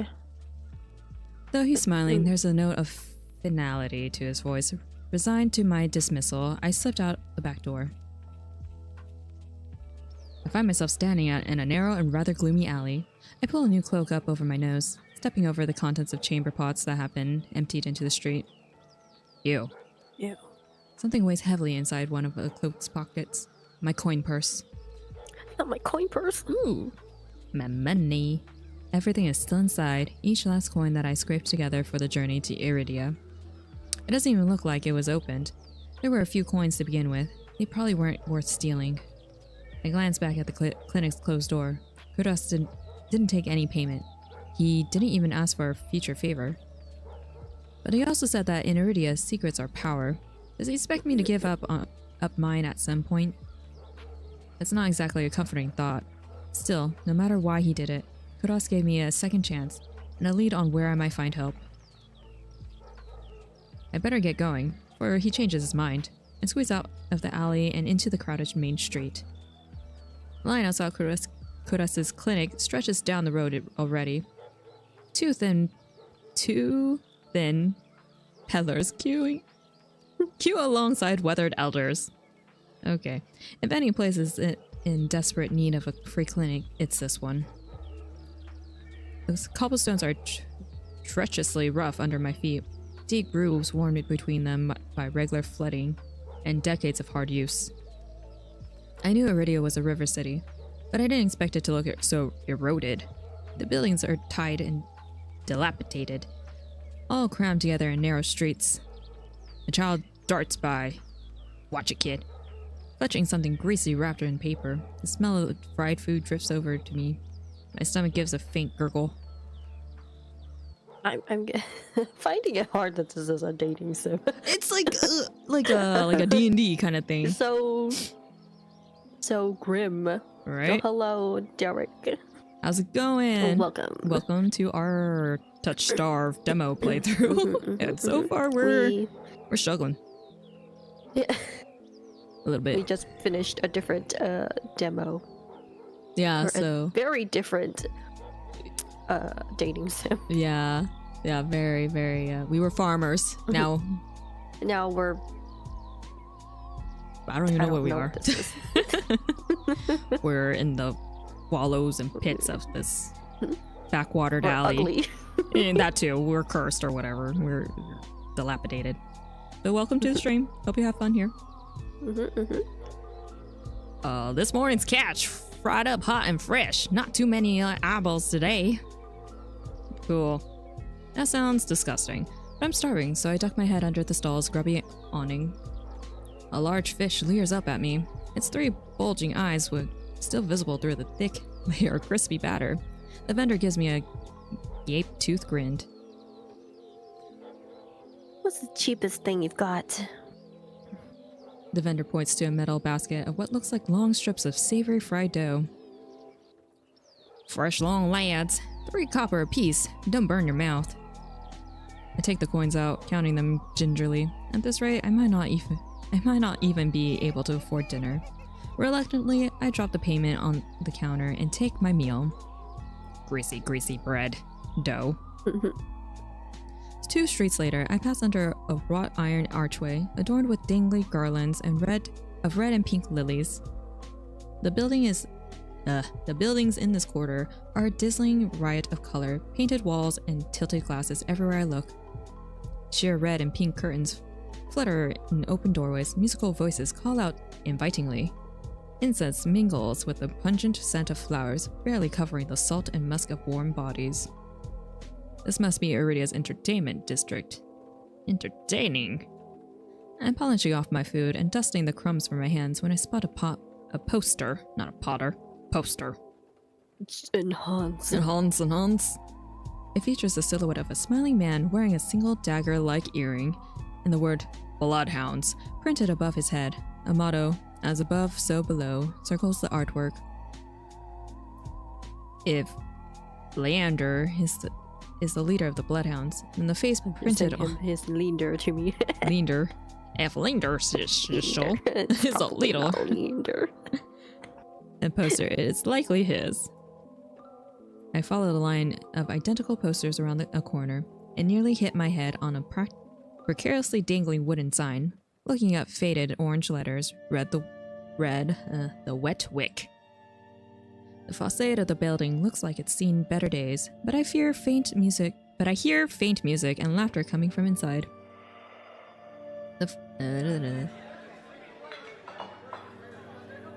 Clamoring. The inside of the bar is far cry from an abandoned exterior. It's not even midday, yet most of the tables and booths are occupied by a loose assembly of people in matching green cloaks. There's a lot you can tell about a city by its dives. This one seems ordinary enough, even if the uniforms are unusual. A cursory glance doesn't turn up anyone with a dagger-shaped earring. I'm about to head towards the counter, but the chant rises from the center of the room. Show, show, show! Show me the money! The remaining green cloaks abandon the bar and their booths to rush towards the center of the room in a sudden torrent. There's no time to move out of the way. I'm caught, swept along the ale stench current. Hey! The rhythmic chanting drowns out my voice. I thrash, throwing out my elbows as the press of bodies grow heavier. My hip knocks into a table. I grip it, holding on tight, steadying myself, but the crowd has stilled. The chanting stopped. A pair of gilded boots stride across the tabletop. Okay. Boobies. Seriously, you dogs, again? Oh shit. Oopsie. Whatever. I drag my eyes upwards, if I have to. Hello. Yeah, Scarface. A well-dressed man stands on the table in front of me, his broad shoulders framed by the thick lapels of trench coats. This really is the last time, alright? This time when he speaks, the audience falls silent, as though bewitched by his magnetic presence or rich, low voice. You get that, potato? Low. Okay. But nothing is as captivating as his smile. He beams at the crowd around him, a performer on his makeshift stage. Don't blink or you'll miss it. He laughs, and the dagger-shaped earring dangling from his left ear catches the light. In a flash of gold, it would seem I found Leander. Leander. He raises his hand above the audience. I really don't think it's Leander. I don't think it's Leander, but sure. That's Leander.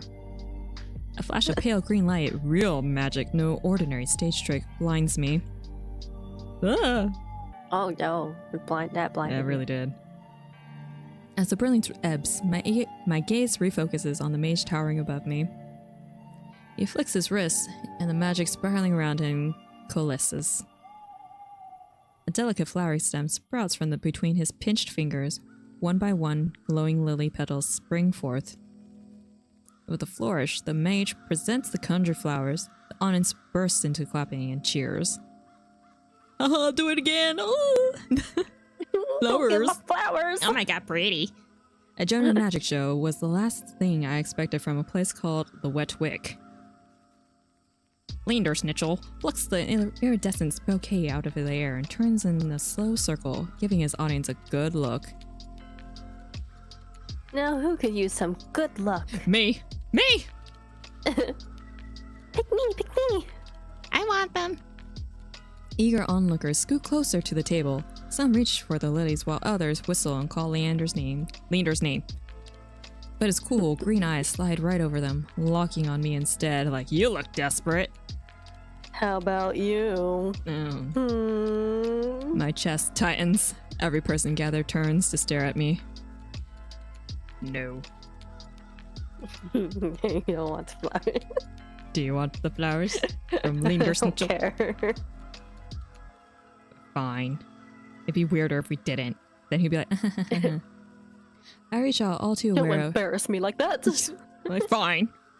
I reach out all too aware of the way my fingers tremble as I carefully take the flowers from him. There's no weight to them, only a faint warmth that radiates from the stems. As soon as the flowers leave, Leander's hand, their light dims. Okay. They fade away in a shower of opalescent light. To my surprise, Leander laughs under his breath. That's the problem with flowers. They don't last long, but they leave an impression, right? Yeah, funny. He grins at me, and I find myself smiling back like an idiot. Leander steps off the table, dropping among the excited crowd with an audible clink. All right, bloodhounds, get back to your drinks. Show's over. The green cloaks disperse at his command, returning to their tables and booths. Before I can make my way towards Leander, his eyes find me. Ugh. He gives me a friendly wave, then beckons me over to the crowded counter. I don't want to. Okay. I manage to squeeze beside him, but there's so little room that his broad shoulder presses against mine. Ooh, brushes. I tense, but he doesn't seem to mind at all. Is this your first time in Iridia? What makes you say that? I mean, he says it lightly with a genuine air of curiosity. Do I stick out that much? Yes. Yeah. Your hands. No, but I'm certain I'd remember seeing a face as lovely as yours around Lowtown. Okay, so we're hot. Good job, Kimberly. Remaining hot.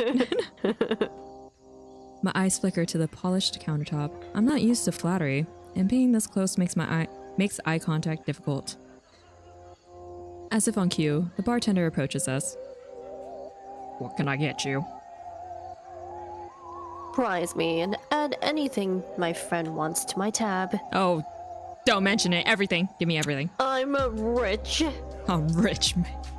I wasn't expecting the generosity, but I have to admit, I do feel a little thirsty after all the fried dough. Water. I'll have what he's having. I'll have what he's having. While the bartender leaves to fix our drinks, Leander leans his elbow.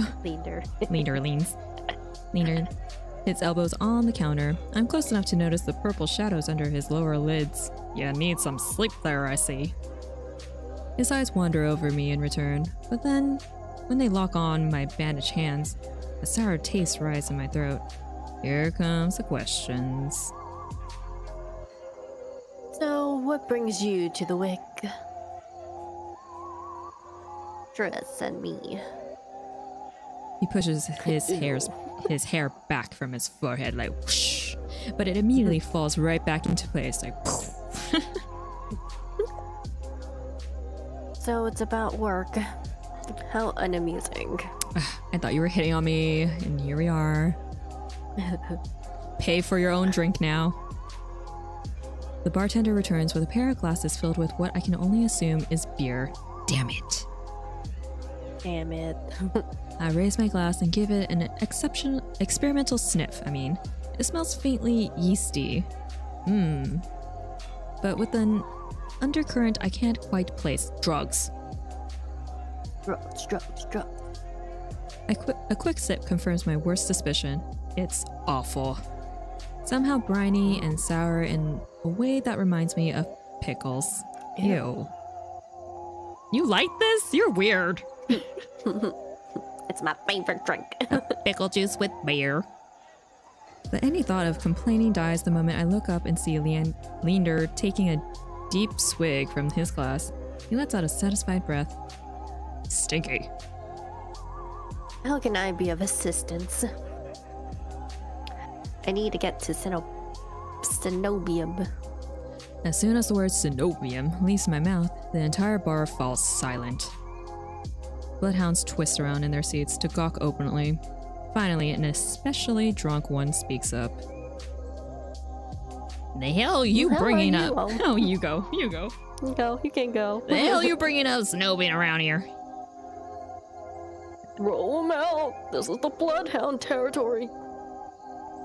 The vitriol catches me off guard from the angry looks thrown my way. It's clear I've broken some unspoken rule just by mentioning the Cenobium.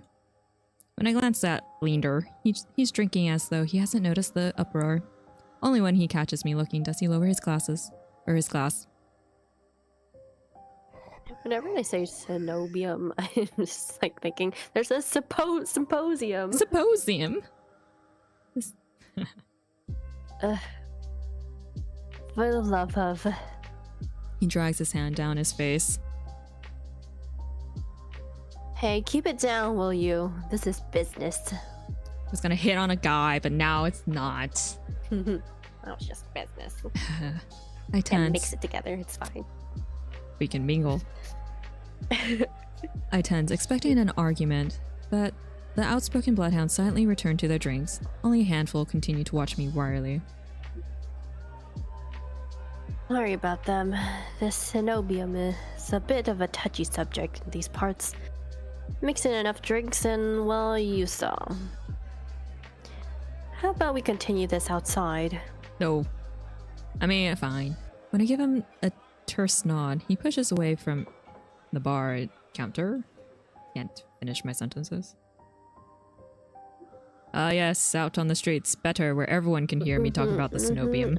Right, it's dirty. The piss. Yep. I follow Leander all to an alleyway tucked behind the wet wick, where layers of frayed bloodhounds posters have been plastered to the walls. Seeing them side by side, the resemblance between Leander and his likeness on the posters is impressive. You are the person on the poster. Rose didn't send you for help with the Cenobium city. From the look he gives me, he already knows the answer. I glance away. No, he didn't. I suggested I find an alternative. Yet here you are asking about them anyway. What do you need the Cenobium for? I don't want to tell him about my curse. Can't you see these hands? The less people know about my capabilities, the better. Thankfully, Leander takes my reluctant silence as an answer. Well, I see you're already aware of the city's currency. Information's worth its weight of gold here. Chris told you the truth. The Cenobium's dangerous.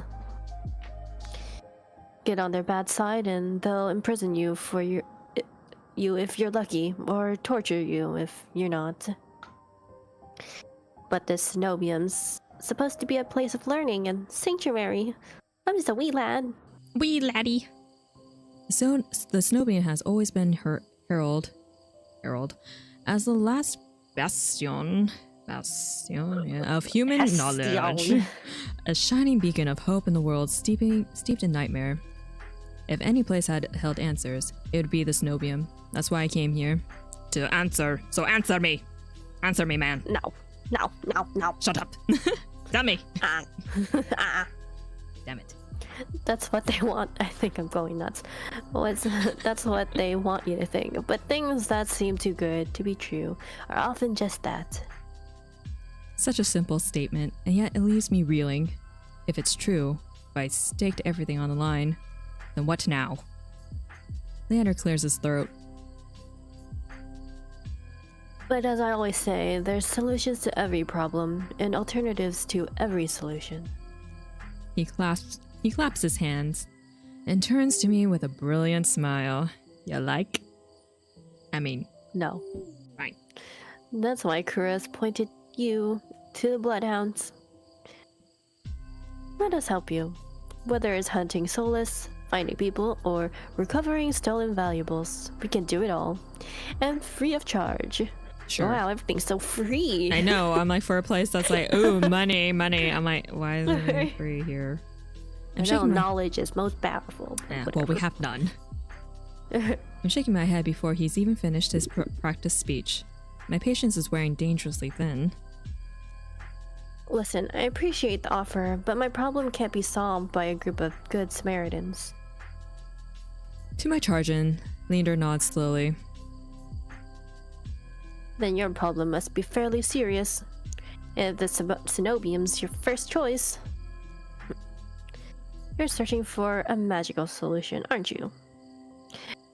How did you know? With my eyes widen, he nods along, as though he suspected all along.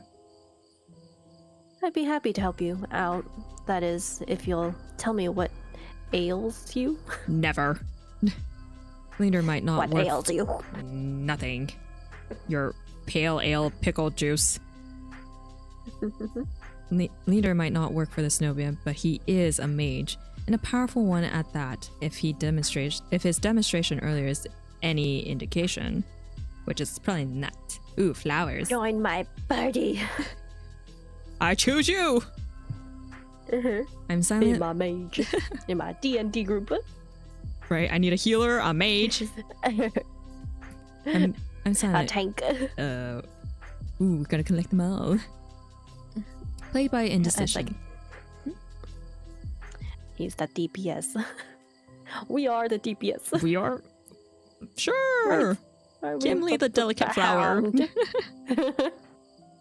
I don't know if I can trust him, but it's not like I have any alternatives. I hate to admit it, but this could be my only path forward. My confession comes out in a pained whisper.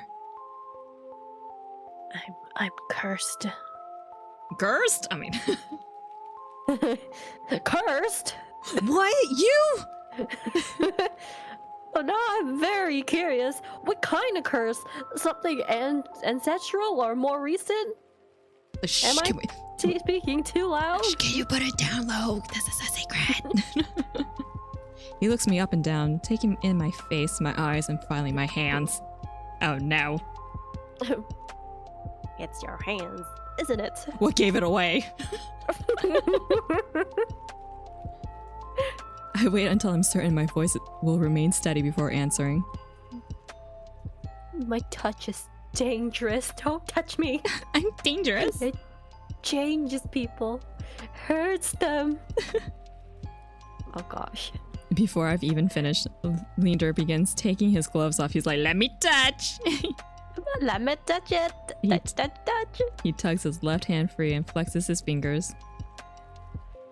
Let's see it. Come on. Yeah, test me. He offers me his hand, and a prismatic flash of magic ripples across his palm, but I'm already shrinking backwards. I can't. I mustn't. I don't trust you like that. I don't care how confident Leander is. I can't bring myself to hurt him. To see his kind face twist into a mask of madness. That's a kind face. I guess. All right. Believe me, this isn't an ordinary curse. Like, hey, when you're hot, you're hot. You look kind all the time, you know? I'll be fine. Perhaps where you came from, your affliction was strange and one of a kind.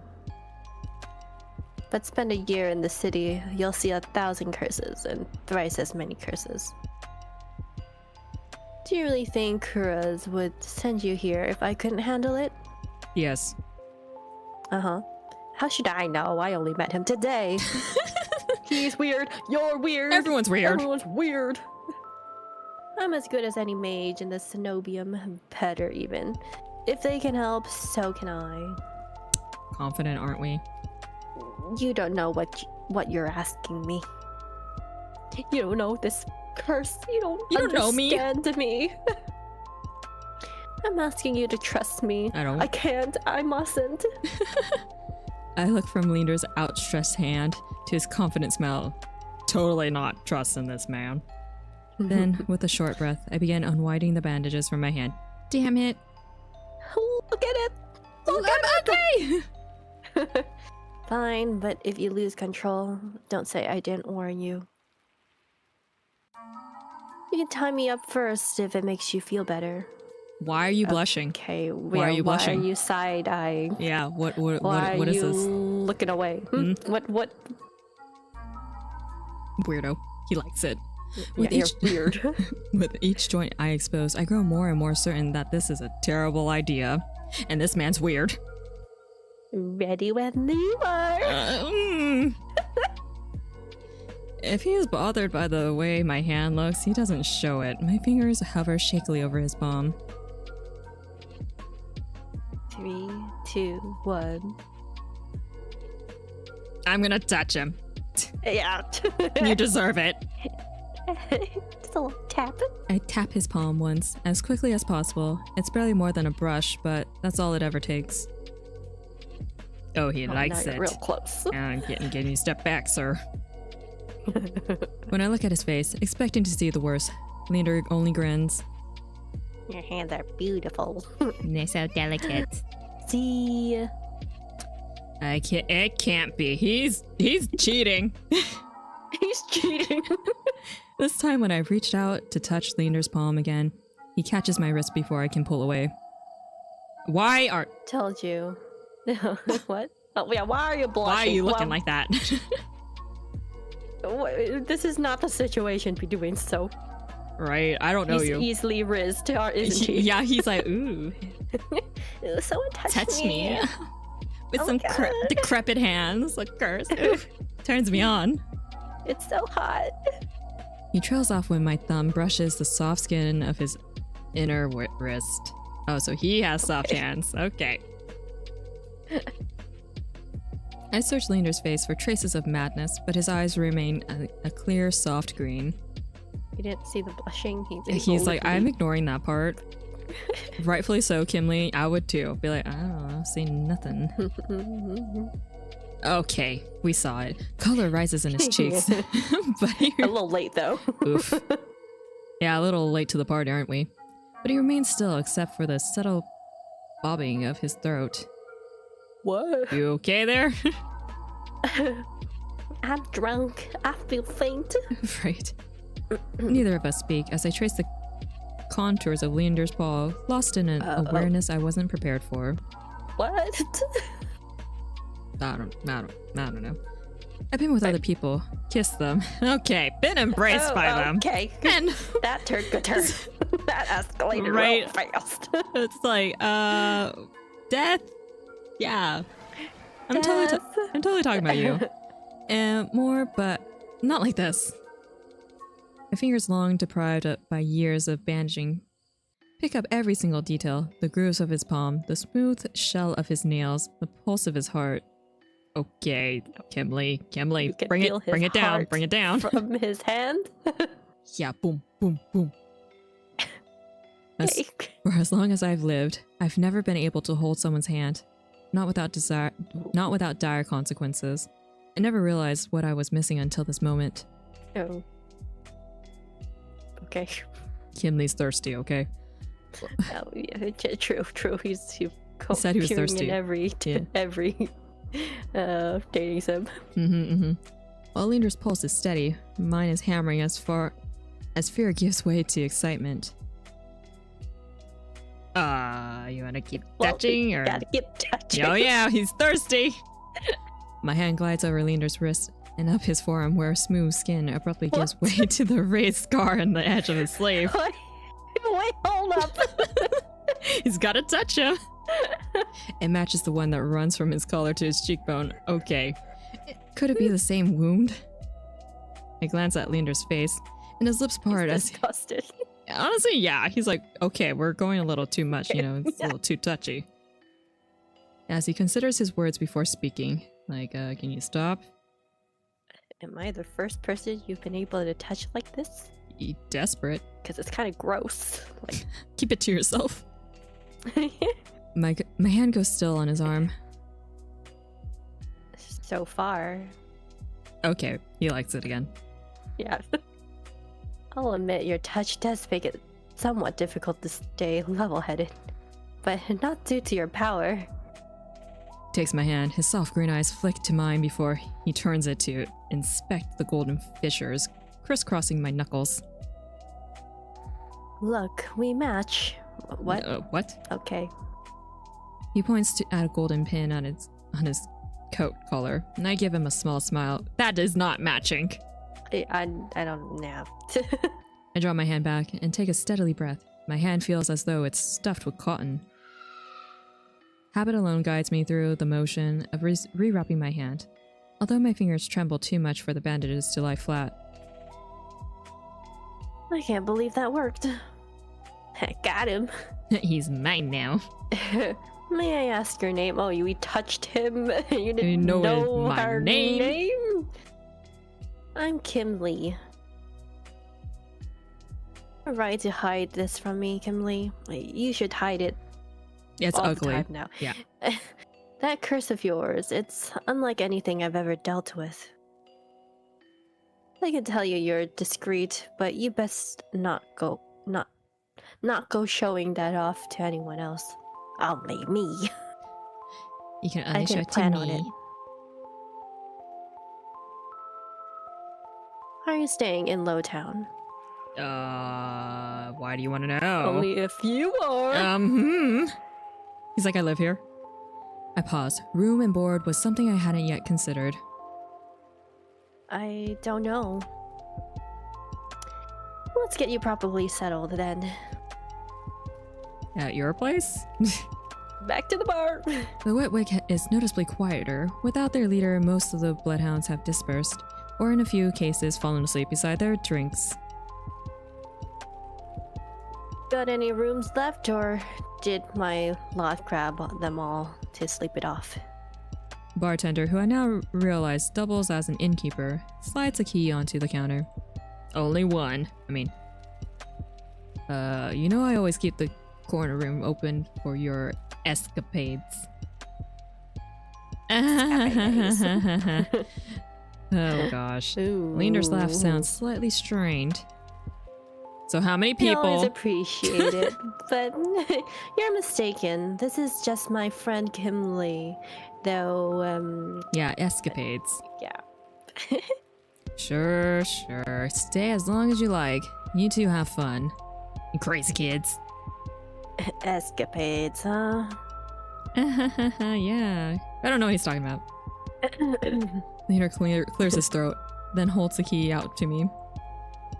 But I hesitate. My coin purse barely holds enough for a day's worth of meals, let alone a room. How much do I owe you? Nothing. Bloodhound rates. Everything's just free. Yeah, I know. We're so lucky. My treat. Since you shared your secret, food, drink, and a warm bed, anything you need. Anything for you, Kim Lee. Okay. Carefully, I take the key from him. It's small, but weighs heavily in my palm. I never expected to have a warm bed in Iridia, let alone free meals. I planned to steal whatever I needed to get by, no matter how dangerous. Thank you. You're so kind. Go explore, Kimberly. You'll find many roads in Iridia, each leading to different answers. But if you need to reprieve from what haunts you, come find me. No, thank you. You know where I am. I have a room for my escapades. Just be careful. I nod, taking one last look at the gleaming bronze key before tucking it into the pocket of my cloak for safekeeping. I'm gonna lose it, aren't I? Leaner gives me one last friendly wave before I depart. Bye-bye. Okay, bye. The air clings sodden and heavy. Without the morning crowd, the sunless streets look barren and bleak. Even the peddlers are long gone. Only a pair of crows remain quibbling over stale crusts in the gutter. I feel ridiculously paying of envy. At least they got a reason to fight. I've never felt so lost. Kurtas and Leander both made it clear that the Cenobian can't be trusted. But I came so far, endured so much. I need to see the Cenobian for myself, if only to satisfy my curiosity. I should have asked someone at the bar for directions before leaving. Okay, it got dark. I'm about to turn back when a shadow passes over me. A cloud. I think until a puff of hot breath tickles the back of my neck. Ooh. Oh, okay. No. The shadow runs down the street. Leander, help! Get your butt out here! Get your flowers out here. The shadow runs down the street in rivulets. Formless dark spreads like the ink into blotted shapes. Claws stretch, a muzzle splits open and reveal long, jagged teeth. A growl rumbles. So low and deep I feel it. My heart. I want to run, to scream, but I feel trapped. As though the slightest movement, a single breath will snap the jaws around me shut. No, I won't let it end like this. If I'm going to die, I'm going to die in Leander's hands. I mean, I want to see what got me. Those hands. I mean, what? I seal myself and run, and then turn. In men's hands. Ooh. Hands of men. Manly It's raining men. They're strong, manly, masculine arms. The shadow vanishes as quickly as it came, and left standing in the middle of the street alone, except for a figure reclining in the shade of a nearby stoop. And you are okay. Oh, hello, furry. A monster. A furry monster. That much is clear from the glance. Once that could nearly be mistaken for human, were it not for the tufted ears. The tail curled around his ankle. Or the dust pink eyes with pupils that sharpen like needles when they fall on me. Our eyes meet and the monster uncrosses his long arms. His hair gleams in a shade of red that reminds me unsettlingly of blood where it curls around the... There's a lot of curling around the collared throat.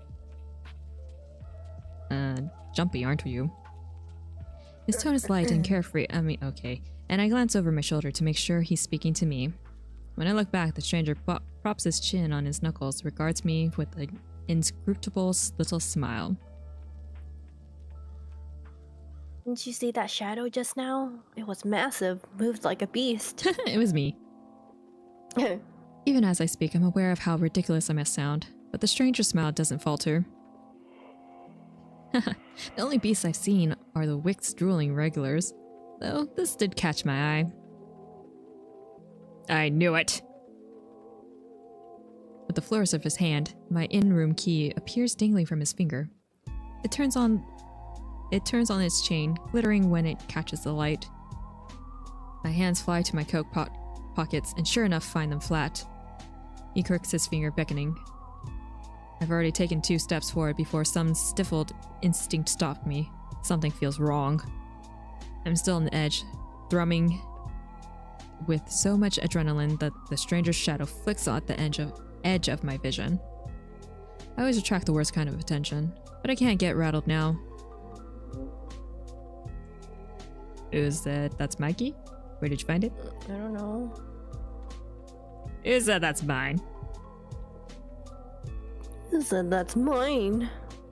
He smiles wide enough to reveal pointed canines. I saw you drop it. You really should be more careful. City like this, somebody might take advantage. A bald face Oh, a bald-faced lie, said without a hint of irony.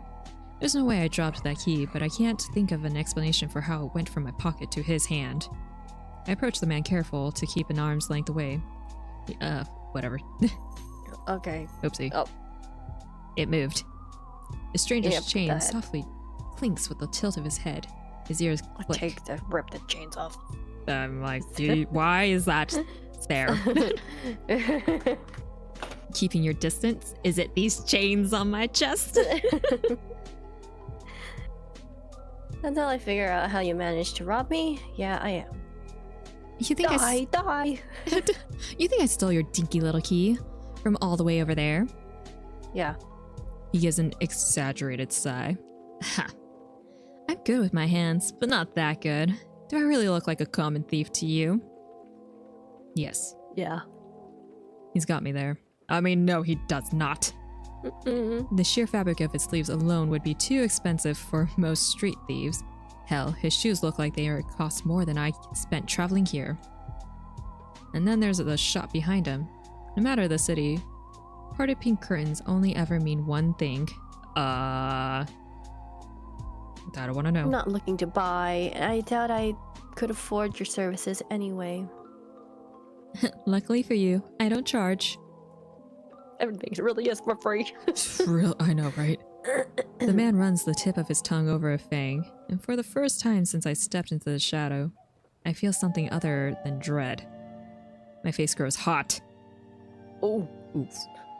That's not what I meant. You're embarrassing me. Or did you? It flattered, really.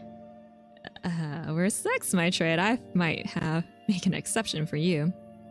How about half off for a handy? I see where the chains come in. Down. Down, Milo. Or you could just hand over my key. Just give me my key. Ask nicely and I might even let you tug my tail. No. Just throw it here, boy. Come on. Come on. So, some spindly little street urchin can snatch it and run. He raises my key and tilts his head so he can watch it dangle back and forth. I suppose I could just claim your room for myself. Not that I'd be caught dead slumming in the wick with the rest of those slack-jawed imbeciles. You're obviously not from around here. So tell me, traveler, what misfortune brought you to this wretched place? His voice practically drips with derision. Whatever that is. I'm not telling you anything. My lips are sealed. What could have possibly drawn you to this dreary little pig pen? I wonder. He listlessly watches the arc of my keys swinging around his finger. The weather's shit. The food's dreck. And there's entirely too many monsters for a human to feel safe. Unless... I feel like some of these words are made up. Right? They're way out of my vocabulary range. Well, I know, like, the names of things are made up, but, like... These descriptive words. Some of them, yeah. Dagger-sharp eyes flick towards me. They gleam with amusement. Unless you're just dying to consort with the monsters. Okay. Okay now. But... Okay now. By now, my embarrassment is so big, it's embarrassing for him and me. Has worn away, leaving simmering impatience in its place. If this is shakedown, it's the most frustrating one I've ever experienced. Looked back. Him down. Oh, okay. Are you done? Or did you plan on flirting with me until night falls? He touched his chest with... Okay, he's touching them chains. Oh, wait, we're touching them? No, he's touching himself. I think. Wait, we touched him. Oh. You wound me. How can you be so immune to my charms? You're about as charming as an ox and half as subtle. I suggest you go practice your seduction on someone interested. That earns me a burst of breathy laughter. How about you teach me the ropes? No. Show me a thing or two.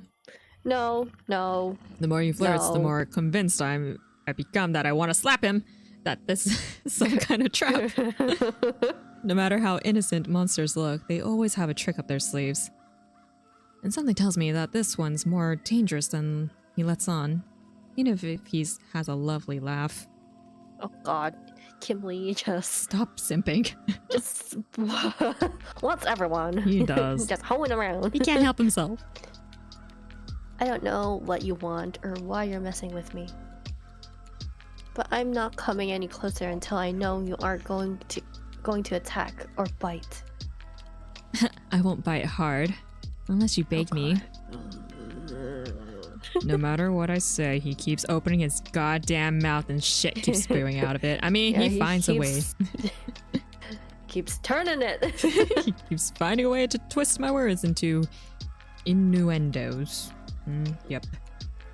Even when I'm silent, he goes on and as though we're having a conversation, not a standoff. Do you like dancing? There's a traveling troupe performing in Hightown tonight. Their lutist is utterly exquisite. Truly a performance to die for. There's life in the dreadful place, if you know where to look. Sound like you know the city well. The man's gaze flickers from me to the key dangling from his finger. Naturally, this dump was little more than a miserable little smear when I first arrived. Hightown, Lowtown, I know Iridia like the back of my hand. He's like, oh, that's new. What about the Cenobium? Do you know where that is? His smile Dun, dun, vanishes. dun. Like, how dare you talk about the Cenobian again? Did you learn? Surely you've seen it. An absurdly large tower looming over the rest. It's a little hard to miss. You must mean that spire I noticed when I first caught sight of Iridia. The Cenobians are rated. Forget about it. I can show you things more stuffy bores and their limp dick tower couldn't even dream of. I've already got plans. Oh? Have you some pressing matters at the Cenobium? Lunch dates with librarians? Tea time with the most esteemed abbeys? That's my business. What's the matter to you? Your business is my business now, apparently. No. I square my shoulders and the amusement bleeds out of him. Finally. Your loss. The stranger finally bored his tedious game, extends his hand towards me, the keys rest in his palm, neatly dividing skin and leather. When he makes no other move, I reach for the key, but as soon as my fingers graze smooth brass, his hand springs shut around my elbow. How dare you! Unhand me! Hey! Okay. Hey! Back off! Oh, too close, too close! He yanks me down and I stagger, my soul slipping out on the steps. Okay, it's getting dark again. Okay. For a sick moment, I fear my bandages will unravel under his touch, but he's careful not to disturb them, even as his fingers dig into my arm. I knew I smelled blood. You reek of death in the road. And that fucking doctor. Okay, what do you have against a doctor? I hate doctors! I hate visiting doctors. His voice, once silken, lowers us to a smoky growl. The shadows around him seethe and boil as he pulls me closer. And something else. He murmurs against my throat, nose grazing my jaw. Let go. I try to twist away, but he doesn't budge. His breath trails down my neck, sending a thrill of dread through me. But just when I fear he'll bite, he takes a deep whiff instead. Stinky. His wide, flat eyes gleam with naked hunger as he gazes up at me. Naked hunger? What the hell? It's... I'm gonna be done after this one. I know, me too. Not quite human, not quite monster. Seems we're both. Oh, you could be bear.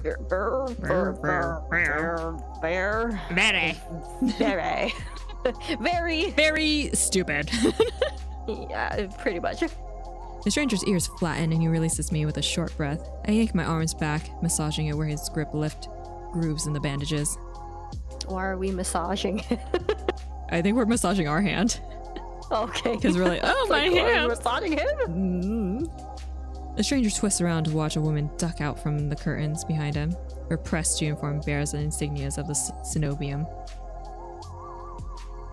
I leave you for all of what? 10 minutes and you're making trouble again? Will you quit harassing the tourists? Never! I mean, the stranger Bear, or Beret, I take it, rolls his eyes and flashes the cleric with withering smile. So suspicious. Can't you see this is a friend of mine? A natural liar, he grins at me and his tail swishes minutely. The woman purses her lips at me, clearly unconvinced. I open my mouth to correct him, but Vere cuts in.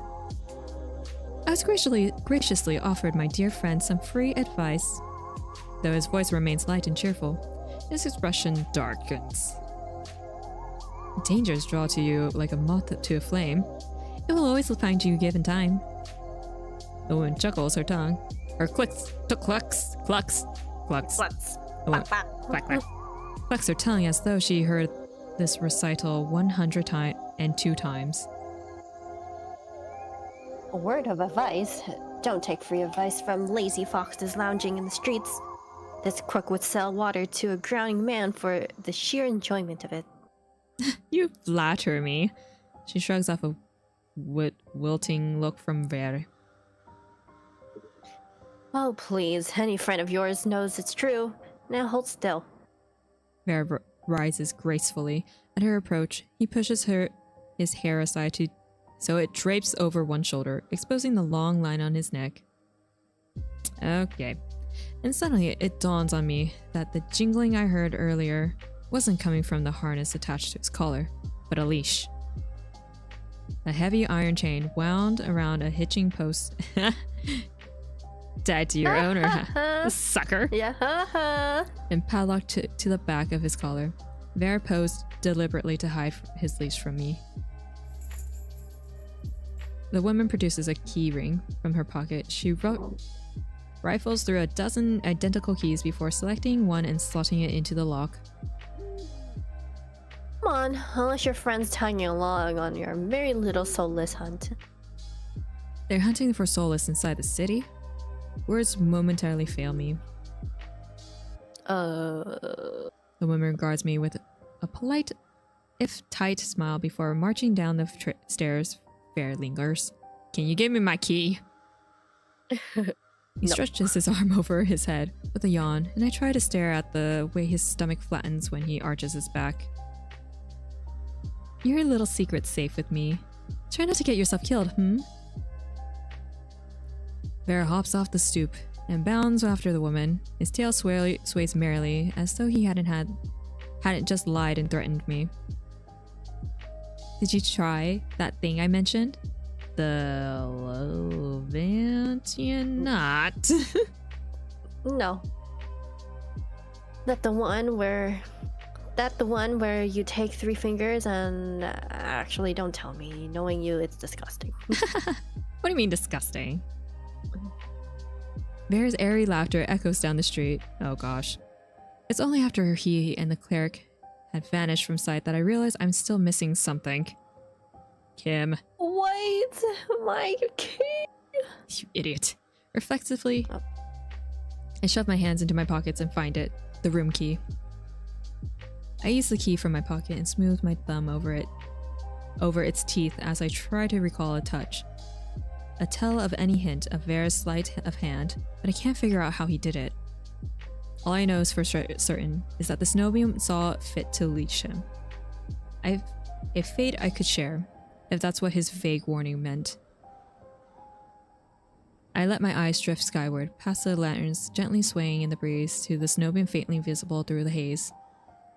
Just one glimpse is all I need. Then I can put this all behind me. This time the key goes into my coin purse for safekeeping. Till that gets stolen too. Little coin purse. It's easy enough to follow the sluggish river that splits Iridia in two. A colossal bridge arches over the dark water below. I'm gonna save this. Alright. Did you want to continue, or was... I think I'm like I can't even read straight anymore. It's like my eyes are glazing over. Me too, a little bit. And my mouth is dry. Yeah, I'm like candy. I don't want to eat more candy. But yeah, I think we're gonna end it here. Yeah. I mean, that was fun. Yeah, I liked our first one. I don't know about this one. This one's... Yeah, I don't know about this one. This one has a there's lot a lack of lack of sound effects. Like I don't even think that, like, besides music, we don't even really need it. There's like not a lot of sound effects. Yeah, and it says like voice on the like when you do the options, there's voice volume. Like, where are the voices? Oh, yeah, where's the voices? I've been reading everything. It's just been really quiet and not much happening. Yeah, there's not a lot happening. Yeah, like, I get this is a demo, so it might change in the final product. But right now, I'm like, yeah, this is something. I can see a lot of like people who are into D&D that like a romantic option, or choose your own story where if your choices just affect you. Read. Yeah, if you're more into the fantasy and like world building, this is definitely a dating game. Yeah. I can see being popular with that. But right now, my eyes hurt.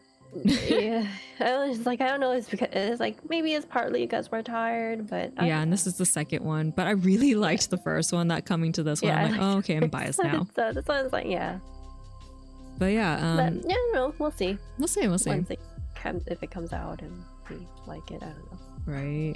It's supposed to be pretty good. Like, a lot of people are looking forward to this one. I'm not sure. I think they are. Anyways. I mean, it has lots of sexy men. they're all, like, they're all pretty simping. Well, Kimley, you know, you going they're for the all men. trying to find someone. Right.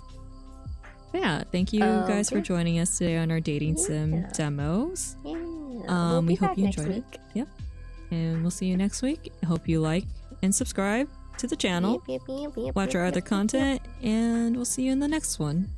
Yep. Bye-bye. Bye.